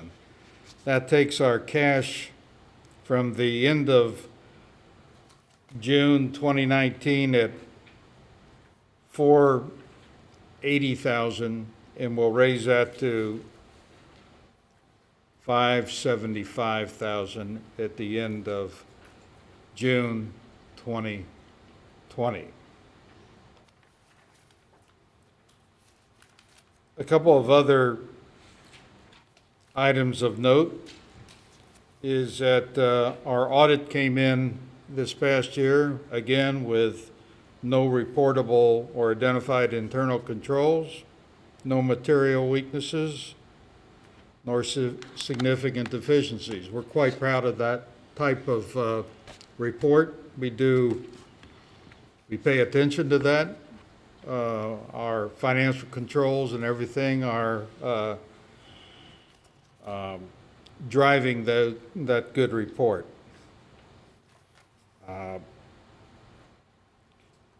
The only final thing that I want to mention is our continuing comments regarding Ash Avenue. As we all know, the construction apparently has been completed. The road is usable. There's a lot of concrete adjacent on the side of the road to handle the runoff. We're all wondering where that runoff is going to go, because that's going downhill, down to the lower part of Ash Avenue, on into Floyd's Fork. We have conducted several water rescues down there over the past several years. With a increased volume and probably increased flow, we're expecting that might be a bit of a problem, or maybe even a greater problem as we move forward. In that regard, we have purchased additional equipment to address that. We have a small rescue craft that we can use down there now, and we're training our personnel to be able to attend that. We haven't had any rescues in the last 6 months, but probably in the last 2 years it's occurred 2 or 3 times. And we've had to use individuals on foot or move an engine in or something of this nature to evacuate the people out of that low area. So I would be remiss if I didn't bring forth that concern. We'll see what happens when the next series of heavy storms comes through. Might be in about an hour. It may be that may be this evening, who knows? What Joe is saying, we bought a small inflatable boat that it's people powered. It'll be tethered, and we can let it go out and then bring it back in. Yeah, it's not a motorboat or anything. Not a Zodiac. No. No.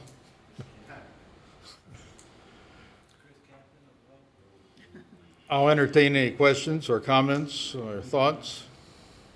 Commissioner Dye?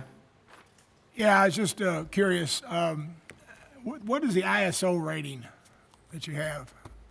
We're 3. Is that at both stations? That's throughout the district. There's a little 3+ area in Shelby County because of distance from hydrants. But ISO put us at 3 about 2 or 3 years ago. You move up when you open the second station? Did that help you any? Yeah, indeed. Yeah, okay. Indeed.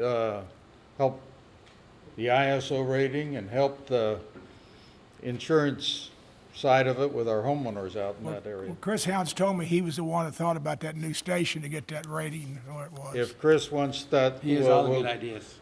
He's just full of ideas, yeah, right. That is so wrong. I didn't make that comment. Thanks, Bob. Appreciate that. All right, thank you guys for being here today. Appreciate it. Appreciate the work you're doing. And, Thank you, Judge. Thank you. very much. Thank you all. Sorry you had to wait so long. That's all right. All right, the next group on the agenda is library.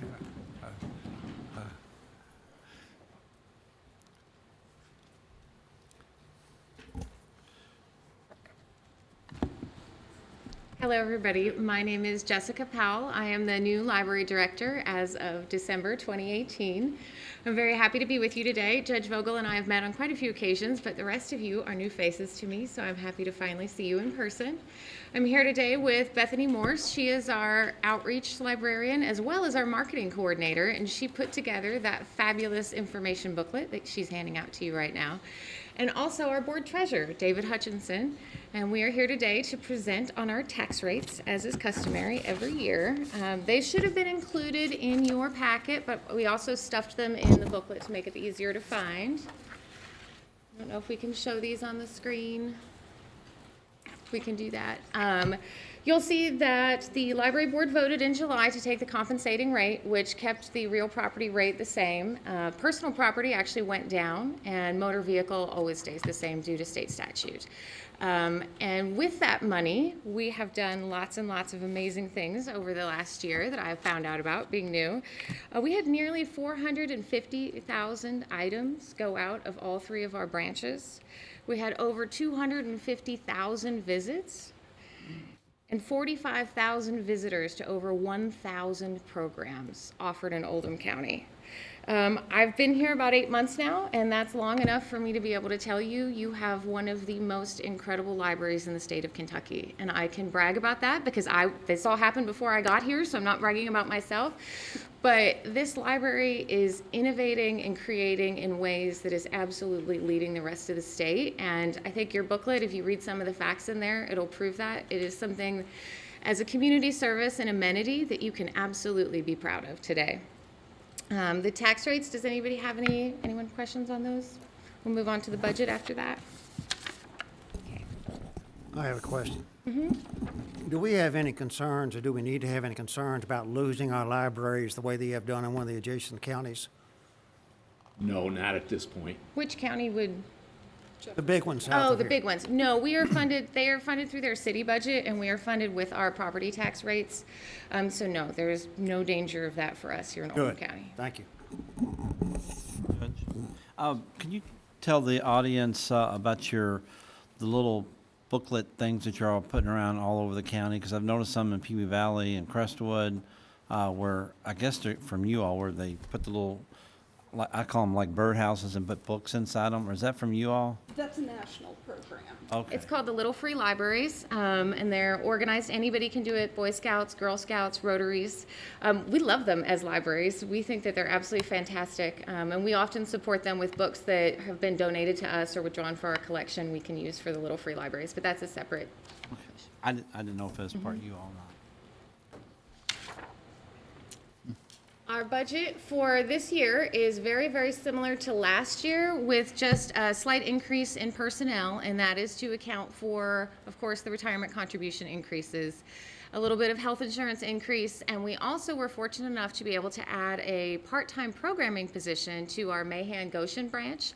I apologize for not knowing which one of you represents that area, but we have exciting things planned for it. We have a brand new branch manager who just started this Monday, and she will now have a part-time programming assistant to help her offer more children's and teen programs after school because there's a lack of opportunity for teens in that area. There's not a lot to do or walk to. So we're really looking forward to that in the coming year. The last thing that I'd like to point out is, like I said, the staff here is utterly amazing. They won this grant long before I got here, but only 8 libraries in the country were awarded this opportunity. One of them was San Diego Public Library in California, and the other was, there was the Intrepid Air and Space Museum in New York City. Those are large caliber locations, and your library is sharing this exhibit with them. It will have actual astro materials in the exhibit. One of our librarians traveled to Colorado last year for 3 days to learn how to properly handle and secure materials from beyond our planet. So we are really excited about that. And we hope that you'll join us at our kickoff on February 7th. You will all absolutely get reminders about that. One of the fascinating parts of this exhibit is the fact we had to select a community partner to host this exhibit with us. And so the Oldham County Health Department is actually going to be a location for this as well, and that's a partnership among our different agencies in the county that allowed this to happen. All right, great. Well, thank you. That's wonderful. We'll look forward to that. Thank you. All right. Does anybody have any questions? Magistrate Hounds? Just a comment. I don't read many books. I'm a magazine person, but my family does, and the Kindle e-book program that you guys have apparently is very phenomenal. It's phenomenal to them. I know that my wife and my kids are waiting for other books to come out when they come available. So I think that that's part of the future. I mean, I'm sure you guys would probably like to have books on the shelves, but the e-readers and that are extremely popular, fortunately or unfortunately, depending on how you look at it. And I think it's great that you guys have embraced that technology and are pushing it out to the community, because that's just how some people read books these days. And We love them. They're actually much more accessible because you can adjust the font size. So for folks that need to read large print, they are an absolute godsend. So we completely embrace that. We think it's a great thing that enables more access to literacy and literature. So. For those of you who are old school like myself, however, we invite you in. The magazines are also available in the traditional format. Yeah. And quite proudly, I might say, my son-in-law, who is in the Louisville Free Public Library, says that he doesn't get some of the magazines that we have regularly on our slots because of budget cuts. All right, Magistrate Dye. I'm a library kid. That's what when I was younger, that's been me and my brother both, because Your mic on? we didn't. Yeah, it is. We didn't have a TV to enjoy. So anyway, with that being said, when are y'all planning to enlarge your South Oldham building campus facility? Well, we would love to enlarge both South Oldham and Goshen. They're both undersized at 3,000 square feet for each facility, and for the amount of programming that South Oldham is doing, you are absolutely correct. In Crestwood, they do as much as they can in a tiny little spot. So we're doing our best to find an appropriate location in Crestwood. You know how it's growing so quickly, but that is definitely on our radar and part of the long-term capital plan. Well, I bring that up because we got two realtors on the board here. Maybe they can find you. Find somebody who wants to give you a piece of ground. So. Magistrate Harrison. Yes, on this NASA's Universal Learning Program, do you interact at all with the Arvin Center? Because I know they are teaching material like this there that nobody knows they are. We're part of a task force with the Oldham County School District, and we're working with them directly about this exhibit. We're going to be inviting the teachers out for a special preview of this, but we're also working to get student volunteers from the Arvin Center and other schools as well to come and participate in the program. So yes, we're working very closely with them. That's great, thank you. And I have a person in the Crestwood area I'm working on right now for another location for you. Hi, welcome. When is the last time a waiver of overdue fines was implemented, and when do you expect to have another waiver of overdue fines in the future? Do you mean amnesty, like an amnesty week Yes. to get people off the hook? ma'am. I would not, do you know? It's not been within the last 8 months. We haven't had one before. Now, our fines are actually capped at $5. So as long as people bring their materials back, then we can waive it down to $5. Those are just there to inspire people to bring the materials themselves back, which is our main concern. We have talked about doing several programs about how to make things more accessible to all patrons in the county. We actually have a collection of books called Turtle Totes that are available fine-free, and there's no penalty if those don't come back. So a lot of those, that was funded through a grant and also donations, but that means even if a parent has a fine, we're still getting books into the hands of kids. We don't ever want fines to be prohibitive to people accessing our materials or learning in general. Oh, yeah. No. We'll waive that down to $5. You ever got magisterial discount? Their kids got a All whole right. box. Well, thank you very much for being here today. Appreciate everything you're doing, and I would know you partnered with the health department. I think that's great. You had your next door neighbors are coming up next, and they're good people to partner with too. We do a lot of programs with them. We're excited to have them as neighbors. All right, great. And one last thing, we've brought each of you a library tote bag today, and I know that it looks like a tote bag, but by you carrying this to get your groceries or your kids taking things around, it's saying that you believe in the amenities and services offered in Oldham County, and you definitely have something to be proud of in the library, so we would be honored if you'd take one home today. All right, well, thank you. We'll be glad to have one. Judge, in their brochure, there's an interesting picture. I don't have a page number on it, but it looks like there's a little toddler showing our Assistant Fire Chief Smith how to operate a hose. We do several story times with the fire departments to teach fire safety to children as well. Isn't that what it looks like? Thank you. And now we'll get to the Oldham County Extension District is here today, and Chairman David Dybel and Attorney John Solomon and others, staff and friends, board members, apologize for, how long you had to sit and wait. I know it's hard to wait this long, so happy to have you here. Judge Vogel and magistrates of Oldham County. Well, actually, you let us move ahead, so we're thankful for that.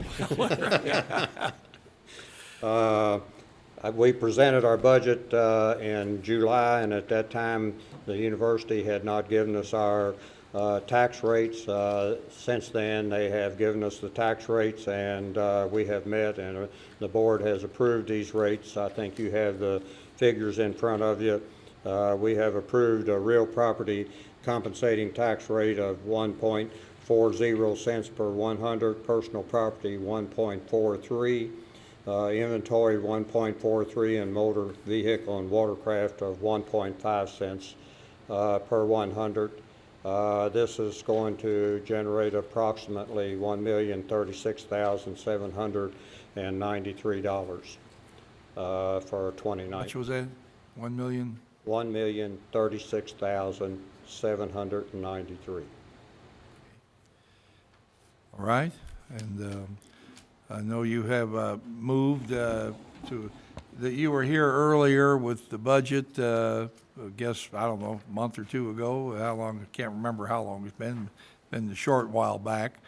Do you want to, you had your neighbors here, you've got your program people here and board members, like to tell us anything else about what's going on? We're just excited to be in our new building. The walk-in has of customers and constituents has just in the volume has increased greatly over where we were before because of the accessibility. We're glad to be in a place that is accessible to the public and easy to find, and we hope to continue doing business at the rate and to increase business as we can. Right. Well, you're much more accessible. You're on Parker Drive now in LaGrange, and in the what was the Scott Clausing building complex there, 2 buildings, and you have offices in one and meeting space in the other. Is that correct? It's also allowed us to be able to have meetings in our own facilities rather than having to rent the John Black Center. That still may happen to some extent with really large meetings, but most of it we can have in our own facilities now. We have more than one meeting room so that we can actually have several meetings going on at a time. John, would you like to add anything here today? I'm really just here to answer questions. Oh, answer. Does anybody have any questions? I feel like, I'm trying to give you a little stage time here. You had to wait almost 2 hours, and, hate to see your time, at the podium blow by in 2 minutes. Well, they didn't even turn the clock on to run me down here. Does anybody have any questions about the extension program, what's happening? Would, Kelly, you like to say anything about what's going on or anything? I would just like to say that this summer we took 370 campers to 4-H camp, and that's the largest. Can you come forward to the microphone? This summer we took 370 individuals to 4-H camp, which is the largest number Oldham County has ever taken to camp. We filled the entire camp. Well, we had 7 empty beds, but we filled the entire camp. Also, one of our 4-H members received the Emerald Award, and there's one, there are 4 Emerald Awards that are granted in the state. And Beth Huffman received the Emerald Award this year, so we're really excited. And she's continuing her involvement in 4-H and becoming a leader. And then right now, we're getting ready to organize all of our school clubs and community clubs and reorganizing for the year, as well as we had 78 exhibits at the state fair in Cloverville this year, too. Great, great. That you've given us a little time to talk about extension. Tracy would like to say. Oh, yeah, Tracy, come on, Tracy. Yeah, you guys, I'm Tracy Misson. I know all of you guys, maybe except Stephanie, just a little bit. I'm the agriculture agent in Oldham County, and in that capacity, I get to work with not only farmers, but also residents across the county. So in agriculture, it's not just about serving farmers. Every resident in the county has access to extension for any kind of question, whether it's identifying a pest in the home or working with your home garden or your landscape. We have an excellent horticulture assistant who works with me to help address that. The other thing in agriculture programs that we do is we offer lots of classes to help residents and farmers become better at what they're doing, whether it's to improve the aesthetics of their landscape. If they're going to sell a house, maybe they get more value out of it. Or on farms, we're inspired and we're called to try to give you production practices that are going to increase your bottom line or create cost savings. So some of the classes coming up are Master Gardener, Master Cattleman, Master Horseman. We have an Oldham County Cattlemen's meeting on August 27th. If any of you are interested in attending, give me a holler and we'll work it out. And thank you for always supporting us. We appreciate it. All right, well, thank you. And One other thing I'd like to say, Judge, I'm mighty proud of the fact that we help the people that come to High Point with cooking classes to learn how to cook and use food properly that is nutritious and maybe eliminate some of the fast food in their diets and they can lead healthier lives. So we're proud of that too. Great, well, thank you. All right. Thank you guys for being here today. Now, why don't we get back in the regular order of, go back to community business. We have the first reading of an ordinance to implement a mitigation rate program. Jerry Nart has been working on this for us. People, under certain circumstances, our services are called on to respond to emergencies. Emergencies create expense, and Jerry's been working on a plan to help us recover county expense in relation to unplanned events. Yes, as the judge says, I'm Jerry Nart. I'm the Director of Emergency Management for Oldham County. Members of the court, Madam Clerk, this is the next step following on what we did last time. We entered into the agreement with the fire recovery company, and this step now is a requirement that we give them some teeth to work with in order to collect these fees. We have to have an ordinance, a fee ordinance, if you will, to say, for the company to say when they go to these responsible parties that this is the law, this is the requirement for the place where this happened, and therefore they have the right to do this. This has been broken out into an ordinance to establish the ordinance that you can do a fee schedule, and then, Judge, are we going to do the second part? No, well, the fee schedule is really, really goes with the ordinance, so we'll consider that. Okay. At the same time. This is just first reading today of this. We'll put it on our website. Correct. And we'll put the fee schedule out there too, but we want to keep them separate. Yes. So that you don't have to pass an ordinance each time. Right, each time you can do it by referendum that if the fees need to change. These fees are the same ones that you read in that document from last time.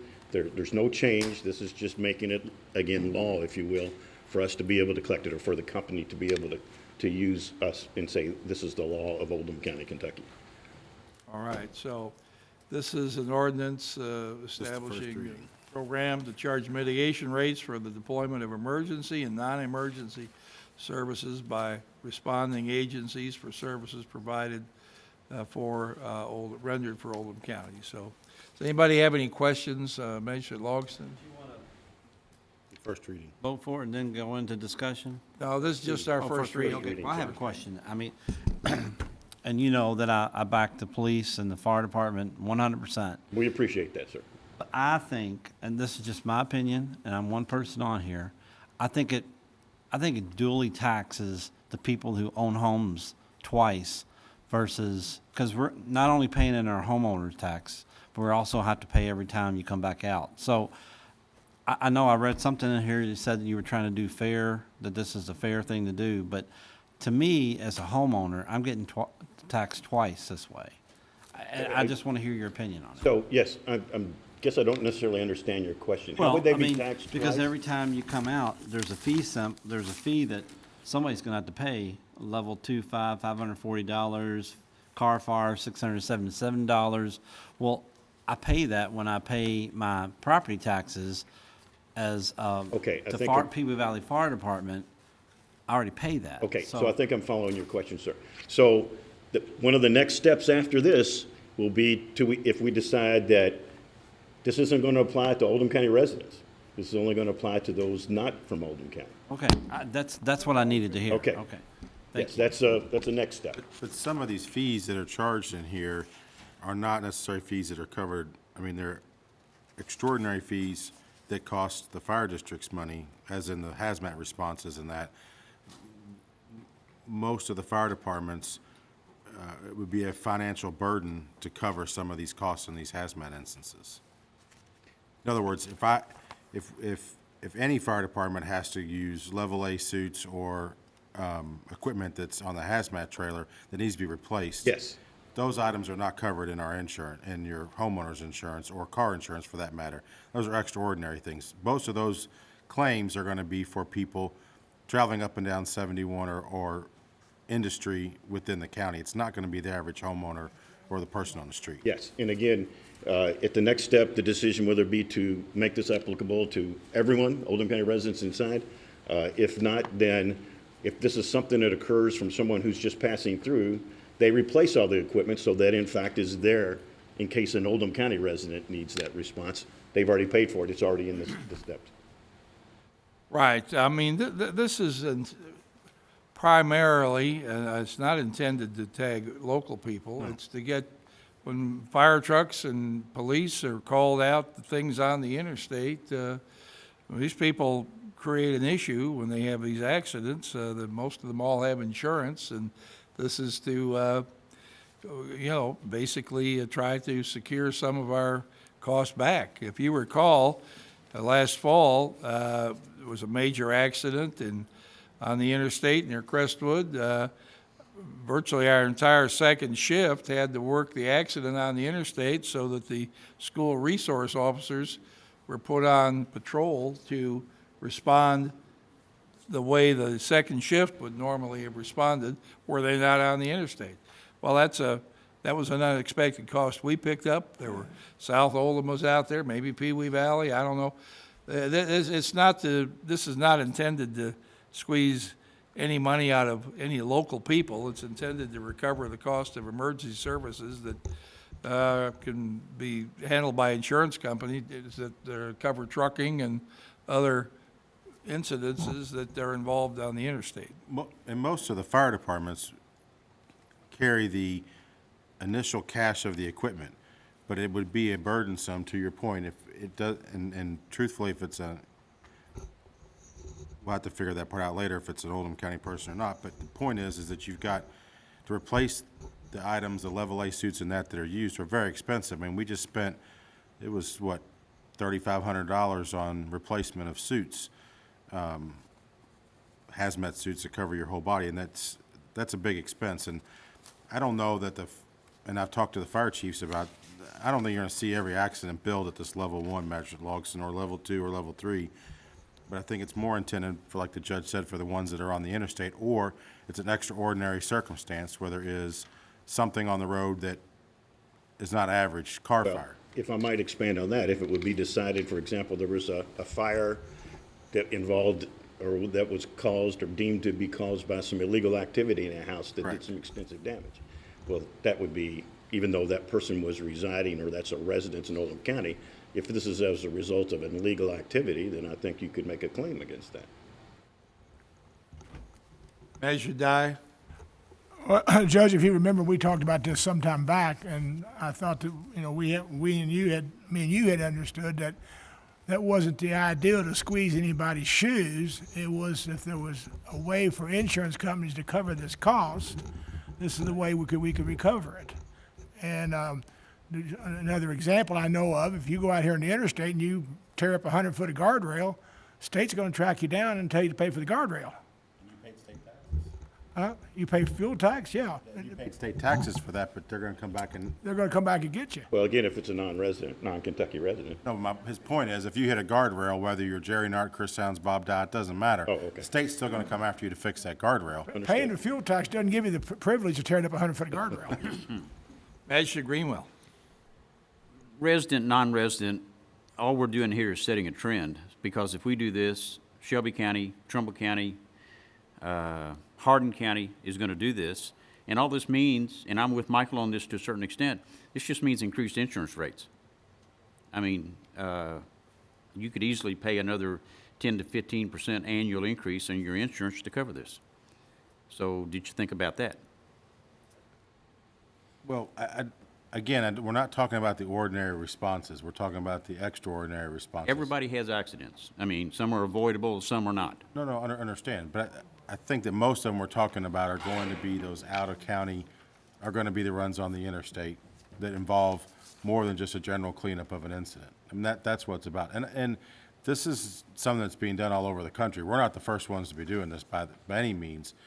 There used to be an entity in Jefferson County, and I'm pretty sure they're still there, but their comment was we could, if we bill for this to the insurance companies, we don't collect, and you choose not to collect the fee, then they write it off. They're not trying to go after, to use Magistrate Dye's comment, something about the shoes, didn't remember what he said, but we're not trying to beat anybody over the head and take money from them. That's not the goal and objective at all. It's to cover the extraordinary costs that are out there that can be burdensome depending on what the incident is. I don't think we're going to be using it for the average ordinary run. I don't think that's the intention of the fire departments, EMS, police, or anybody for that matter. Well, I think it's arbitrary at the scene. I have a truck that I drive not every day, but pretty much every day, carries 32 gallons of diesel fuel. If somebody hits me in the back and causes a spill, ruptures a diesel fuel tank, who's responsible for that, and is that going to be mitigated by this? A reportable spill for the United States is 75 gallons. Okay. So that would be just regular mitigation by the fire department, and there would be no attempt to collect anything on that. Okay. Magistrate Greenwell, that's something that we can handle with most of everybody's assets. We're prepared to handle stuff like that. I didn't know what the cutoff line was, I'm talking about the saddle tank on a Yeah, tractor trailer, I know. or the overturned tanker, or, I don't want to give examples. I don't want to have anything for people to use. I mean, that's not, but I think that's what we're talking about. That Okay. above average. You'd be considered average in that respect. And just one other question. How do you create a landing zone for $448? Well, and again, landing zones can be the interstate. All you do is put up 4 flares. Flares or and tape? and or everybody something? else out, yeah. Okay. Yes. I had to ask that question.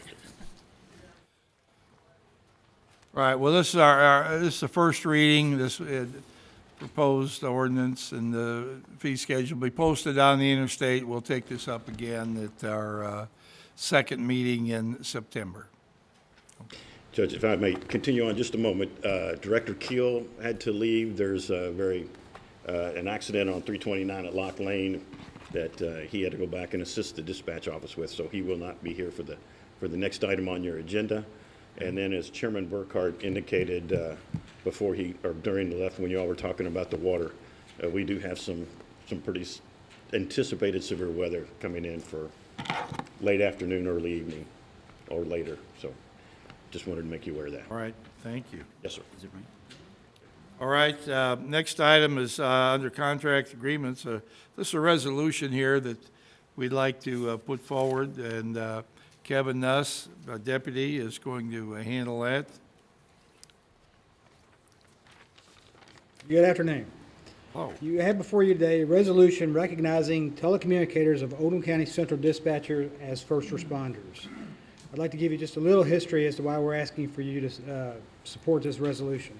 The Office of Management and Budget, which oversees the performance of federal agencies and administers the federal budget, studied the job classification for telecommunicators nationwide just a couple years ago. Reclassification can only occur every 10 years. Currently, telecommunicators fall under the category of office and administrative support occupation, a classification that includes office staff and taxicab driver or taxicab dispatchers. Because the OMB chose to keep telecommunicators in this classification, United States Representative Norma Torres, the only former 911 dispatcher serving in Congress, and Brian Fitzpatrick, a former FBI supervisory special agent and federal prosecutor, introduced House Resolution 1629 called the 911 Supporting Accurate Views of Emergency Services, or the 911 Saves Act, into Congress. This act seeks to reclassify 911 telecommunicators from a non-protective service occupation to a protective service occupation, giving telecommunicators the recognition they deserve as first responders and to be placed in the same job classification as police officers and firefighters and EMS personnel. This bill recently passed the House and has moved to the U.S. Senate for their consideration. Telecommunicators are the first ones on scene, regardless of their physical location. They determine the response that will be dispatched. They manage the scene throughout the incident. They relay vital situational awareness and, in many cases, provide life-saving instructions such as CPR to the caller before first responders arrive. On behalf of all the hardworking and dedicated telecommunicators at OCD, I respectfully request that you adopt this resolution as other counties in Kentucky have done or are in the process of doing. Thank you.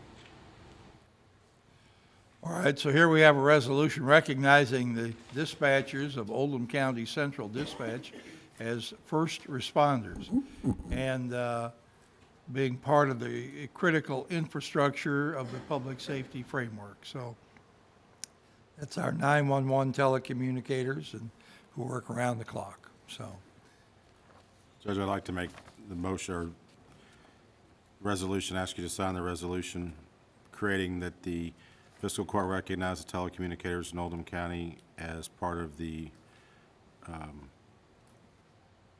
first responders. all right. Any discussion on that? Magistrate Harrison. Yes, unfortunately, I've had an opportunity to hear and read conversations from the public and members of Central Dispatch, and the callers are not always the most polite people. I realize they're under stress, but they take it out on the poor person who answers the phone. So I'm fully supportive of this. I wouldn't put up with it. I'd hang up on them and say, I hope you die.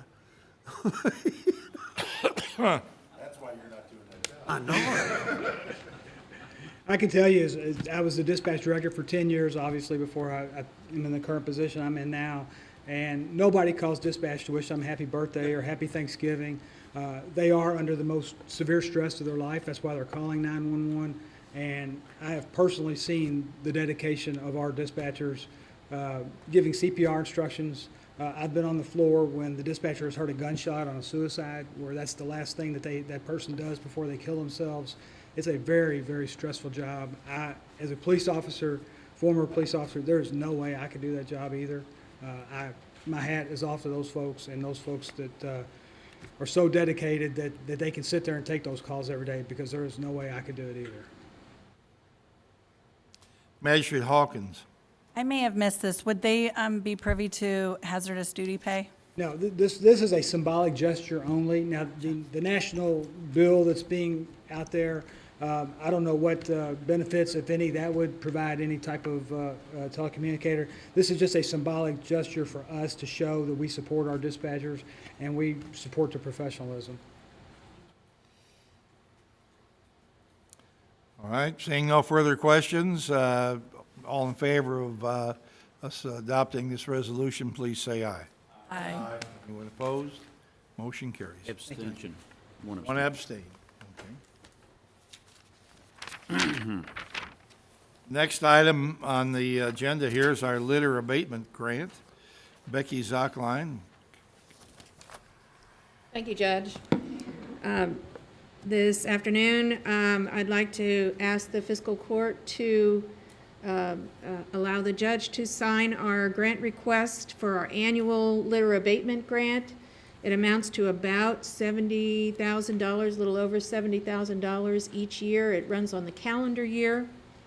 Already this year, we have spent about half of our grant, which is about right, for 2019. We've cleaned over 230 miles already of roadway, and we've collected about 1,800 bags of trash using community volunteers and members of the community. I have a list of over 70 groups that volunteer to clean up roadways, and they receive an incentive from this grant.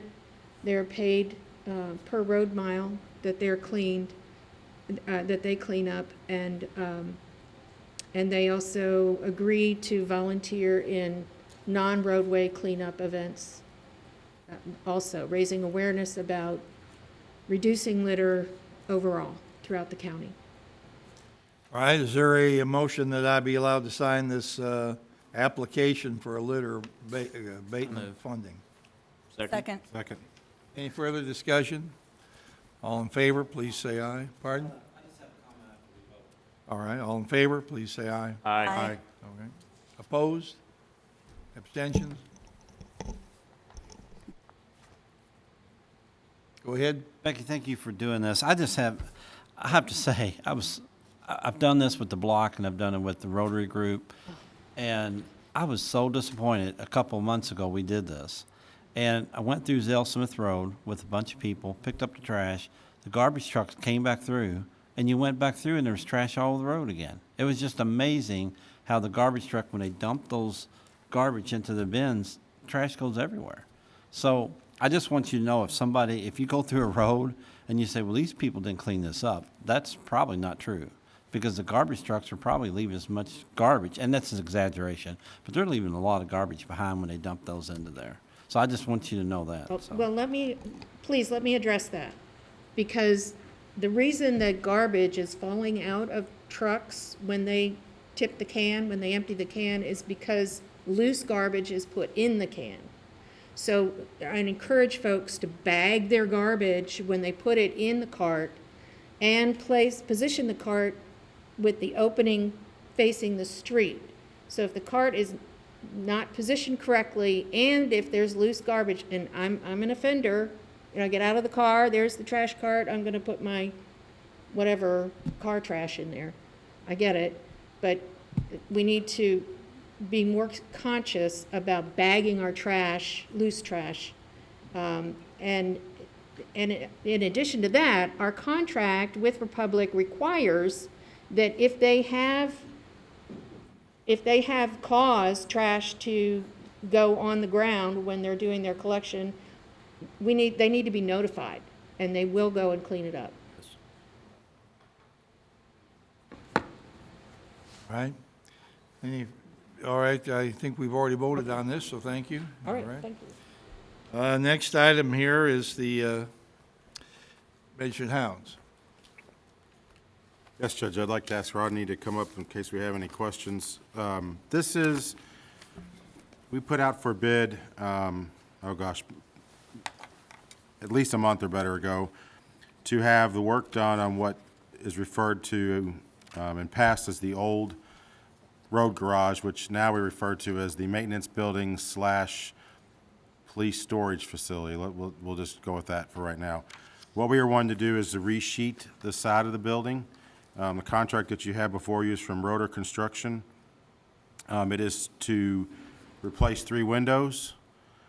Because of the salt and that was being used in the road garage, we have some deterioration of some steel at the door frames of the overhead doors and the man doors. So we'll get that fixed, resheet the building, new gutters and downspouts, and have all that work done. We received a bid of $50,903.00. All right. So I'd like to make a motion that we enter into contract with Rotor Construction for that amount. A second? Second. All right, and you make a recommendation on the color? I refuse. Okay. I think that my joke earlier was that Magistrate Tice and Magistrate Dye ought to be given the color coordination job, since both of them have expressed interest in making sure that's not a color. I suggested chartreuse earlier, but Rodney told me that was not an option. I don't even know if I know what chartreuse looks like, so. All right, so color yet to be determined. Color I'll TV. defer that to Magistrate Tice, because he's the one who used to sell furniture and stuff, and you might want to take us home and show this to your wife, and she'll probably tell you what color to pick. This is an important decision, you know that. Yeah. He's got a 30-year guarantee, so you're going to look at it, you're going to look at it for some small portion of 30 years. I want you to know that District 2 is taking care of all of this for the rest of the district, as well as the police cars and all the stuff. We're handling all that for you guys. So it is an important decision. And we appreciate your We're help. grateful for your actions. We're grateful for that You need help, take position. care of me, please.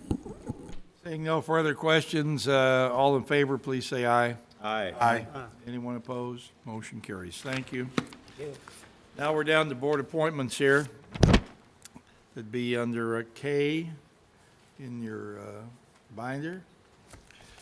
I'd like to, first of all, recommend the reappointment of William Douglas to the Oldham County Stormwater Board for a term to expire September 1st, 2023. Second. Second. Any discussion on that? Yes. Mr. Harrison. I don't have a problem with Mr. Douglas serving on the Stormwater Board. I have a problem with him serving on the Stormwater Board and the Planning Commission. I think there's a conflict there. I know it's not addressed under incompatible offices, but there are some issues there, and I'm just uncomfortable with it, so I will not, I guess I could vote for this, and if it comes up again on the Planning Commission, vote against it. But I think he raises issues on the Planning Commission that are way out of his league. He's not an engineer. Okay. Any other comments on this? Hearing none, all in favor, please say aye. Aye. Anyone opposed? No. Motion carries 8-1. Next, the person I'd like to reappoint to the Planning Commission is Bob Klingenfuss for a term to expire September 4th, 2023. I think most of us know Bob here. He's been a good member of the Planning Commission, and I think he does an excellent job. He's a dedicated individual. Judge, I'll second that motion. Okay. Or make it, whatever. Well, You make it, I'll That's second what I it. thought. He makes it, I I second. made it, and somebody Okay. seconded it. That's what I Okay, any discussion on this? All in favor, please say aye. Aye. All opposed? Anyone opposed? Motion carries. The next person I'd like to recommend for reappointment to the Planning Commission is Attorney Ed Halfling, also for a term to expire in September 2023. This would be Ed's first full term. He's been serving as a replacement for somebody who went off, might have been Jan Horton, I think, Maybe so. moved to town or moved to Louisville, and Ed took that position at that point. I'll second that motion. Is there any further discussion? All in favor, please say aye. Aye. Anyone opposed? Motion carries.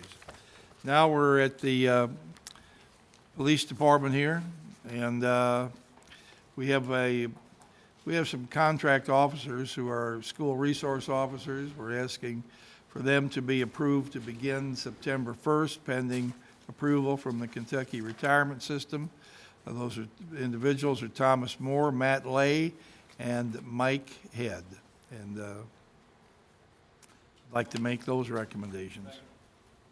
Okay, any discussion on that? Magistrate Greenwell. Thank you, Judge. I happened to talk to one of these gentlemen over the weekend, and he indicated that there's really some red tape that's holding this up. Is it the Kentucky Retirement System that's making this difficult? Yes. Okay. Right. Are we going to get it done? Yeah, we're waiting for them to get approved. I believe it got to go to September 1st, though. I see. School's already started. Right. But we're making do in the short run here, and then they'll come in September 1st. Okay. Any further discussion on that? All in favor, please say aye. Aye. Anyone opposed? Motion carries. All right, let's see. We're down to our second public comment here. Anybody come in who would like to make a comment, or who has been here would like to make a comment? And your comment can't be how long you had to wait before you had your first opportunity. Yes, David Hutchinson in my civilian capacity as a citizen of Oldham County. And combat pay is entitled today for everyone, I'm sure. Yeah. But seriously, from January 1st of 2010 through June 30th of 2014, as a result of a public office that I held, I was directly involved with the supervision of both a water plant and a sewage plant in a small suburban community adjacent to a major city. Imagine that. And my comment is, during that time, I learned two new dirty words with 3 letters: EPA, which I'm sure you're all familiar with, and DEQ, which was Department of Environmental Quality in the state of Michigan. And for many years, that little plant operated with no problem, and my fellow public officials would, in fact, the low cost, would often sit there and say, oh, we, the city, will eat the cost of it this year rather than pass it on to the good citizens because it is not that significant into the budget. But lo and behold, at about the time I joined, suddenly these 2 DEQ, EPA requirements changed remarkably the picture of operating that type, in this case, sewage and water plant. And I don't see any possibility from my readings that it is ever, in our lifetimes, going to become a lighter burden. And I think what we were presented here today is simply a reflection of that. Viola, my guess would be, I'm not privileged to it, judge the contractual obligations as they're put out, but it makes common sense to me that joining with the larger entity, which will have those resources almost certainly on their employees as payrolled employees, makes sense going forward, and I think in the long run would be a benefit to the citizens of Oldham County. Thank you. All right, thank you. Anyone else who'd like to address the public comment here? Seeing no one, I'm going to close that portion of our meeting, and we'll wind up our meeting here now. We're about 2 hours and 20 minutes into the meeting. We'll see if anyone has any closing comments. Magistrate Tice. From last week's working on the planning and zoning issues and updating the book and et cetera, I think there's a couple of things that we've noticed that we may need to address over the next couple of months, and I hope that we're able to do that and do it very quickly to get everything that all the work we've done up to point finished and put to bed. So I think a couple of things have popped up, which when you do as much as we did last couple of weeks, that it's not uncommon that you have something you either overmiss or think it's not appropriate after you do it. Okay. So that's just a comment I've got, and hopefully we'll take care of it. Thank you. Magistrate Harrison. Yes, sir, thank you. I didn't want to repeat again that the bridge closing on Oregon Creek Road, Highway 1488, is for 60 days beginning on September 16th, 1/6. There's another road I just got an announcement on while we're sitting here today. Dawkins Road is going to be shut down on August 28th from 9 o'clock to 3 o'clock, and that's between Majestic Woods and Luther Luckett in order to put in a new cross-drain culvert. So it's Dawkins Road. You have to go out through Bennett Lane or come back into LaGrange. The Another announcement that came through while we're sitting here, there is a severe thunderstorm alert out for this area until 9 o'clock tonight. And once you see what's coming in, you'll understand why they issued it, because it looks pretty nasty. The sound system was mentioned earlier by the judge executive. I would love to see some way, maybe we can put in a supplemental sound system, maybe just a handheld battery-operated megaphone or something, because under the Open Meetings Act, we're supposed to provide a venue in which people can hear and see with no problem at all. And I don't think we have that in this courtroom. We haven't had it for a long time, and I don't know if we make everybody sit down here in the front 2 rows. But I really wish we could explore that and possibly do something. Do what? We do have headsets. For how many? We supply them. Well, we can get as many. Okay, I don't think the public's aware of them, 'cause I haven't seen anybody wearing them. But I think that's good to know. Okay, well, that is something that I'm going to try to find somebody that can help us with acoustics here. We'll just have to, although this room has been in use for, I don't know. 15 years. 15 years, so, but nevertheless, it is an issue for many people. We've tried to think about gooseneck microphones and different things up front here, but we probably need to get somebody who knows something about acoustics to come in and give us some advice and rearrange the speaker system in here. I agree. I have one more item. Okay. On military days on the calendar, August 29th is United States Marine Corps birthday. Hoo-ah, thank you. From the halls of Montezuma, the shores of Tripoli. Right. Okay. We're still fighting on those shores of Tripoli, I think, or could be. Manager Greenwell. Thank you, Judge. I have a Mr. Microphone at home that I will be glad to bring left over from the grandkids, so we can take care of that. You can check with Rick Reich.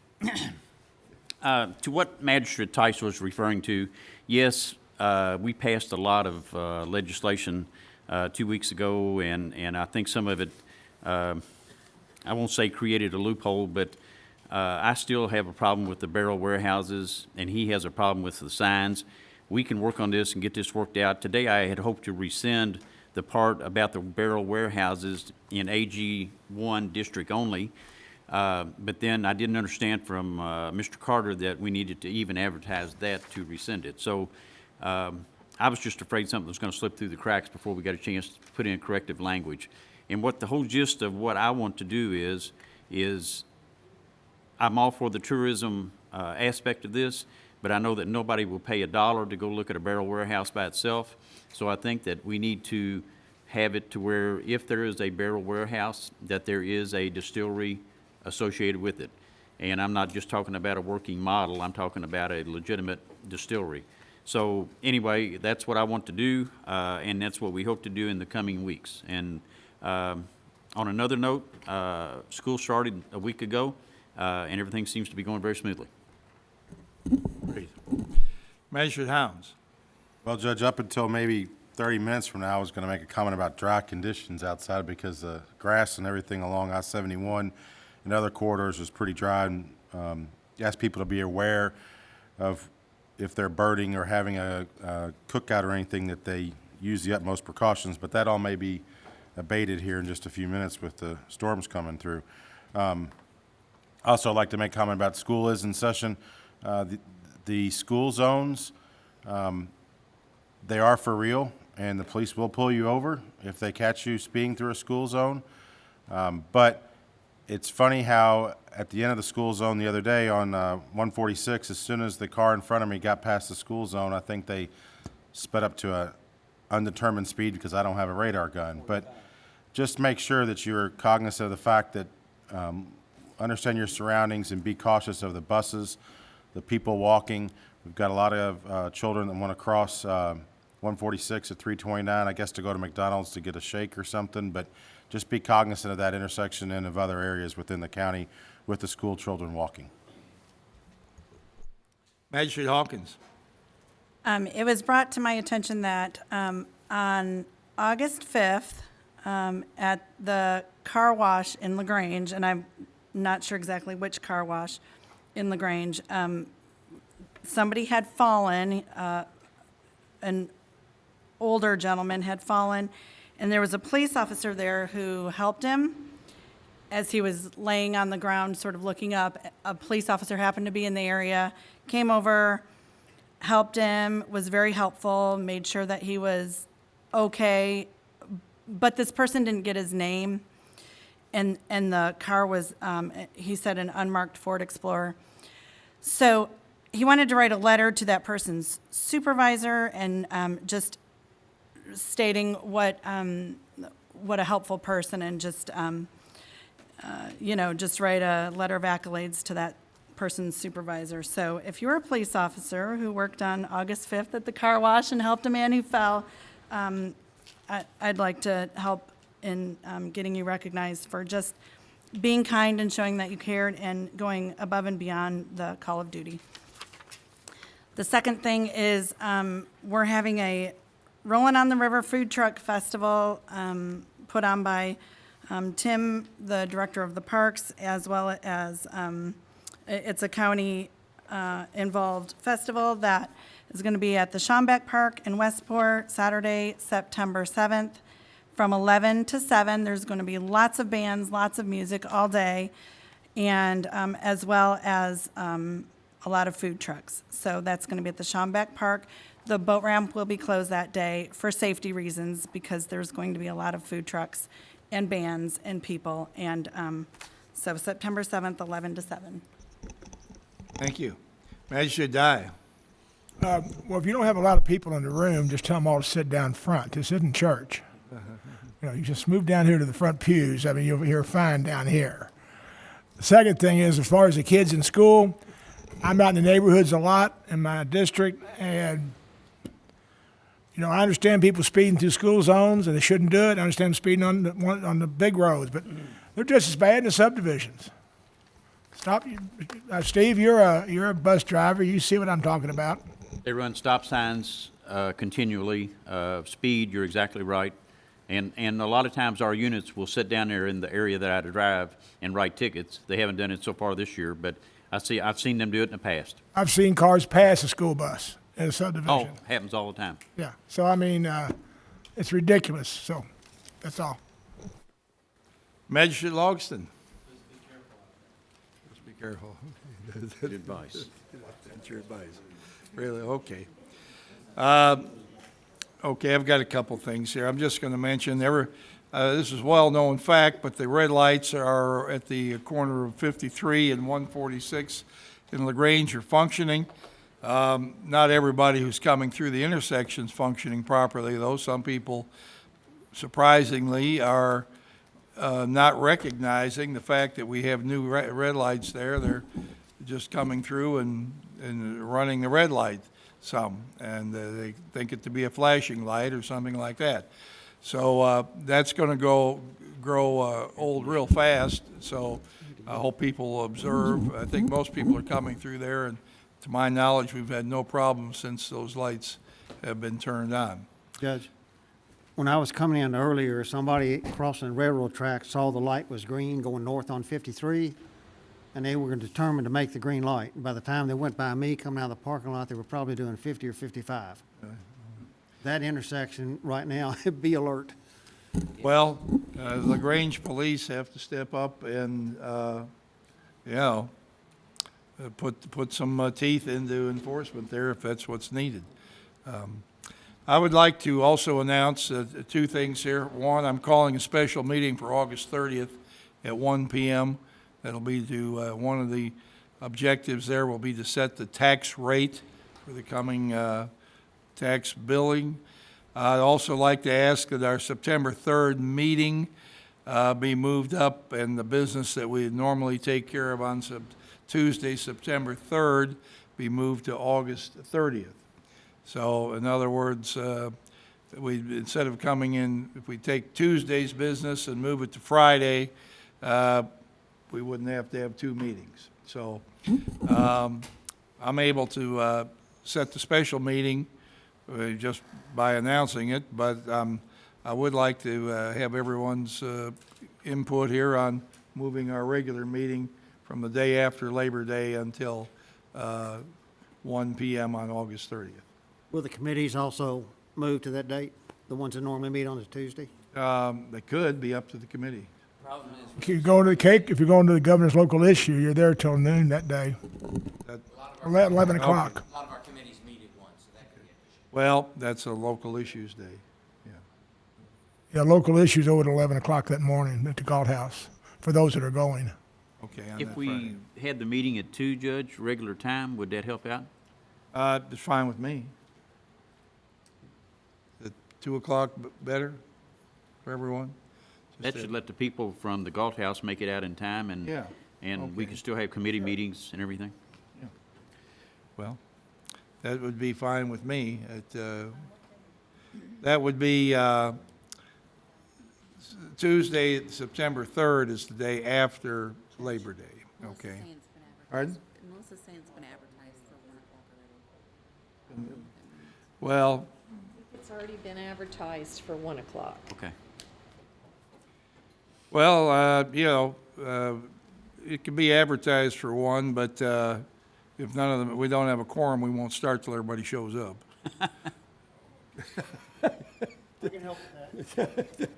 So, we'll start at 1 o'clock or when everybody gets here after 1, but, okay. I have road committee at 1, typically. And I would assume we need to have that meeting. What about if we were just to change the committee meetings, if we backed them down an hour, or backed them down 30 minutes? I mean, An hour, yeah. I mean, I know that may compress your meeting, but I think we can make it work. It's just going to take a little bit of ingenuity. Yep. And Judge, do we not have to have like the agenda set by 24 hours in advance of that? Yeah, the meeting agenda. Right, right. Can't add anything after that, but up until that time, we're good. Okay.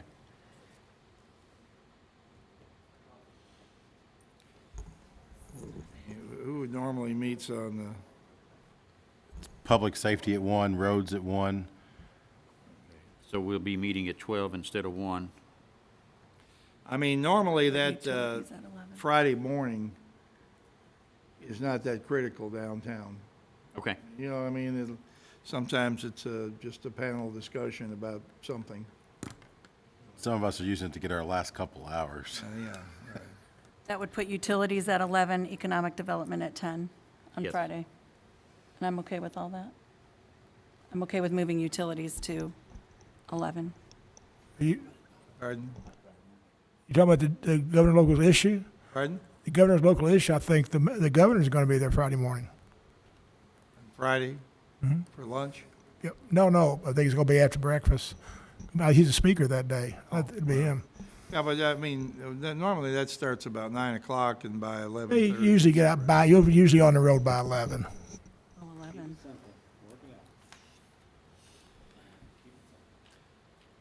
Okay, well, is that,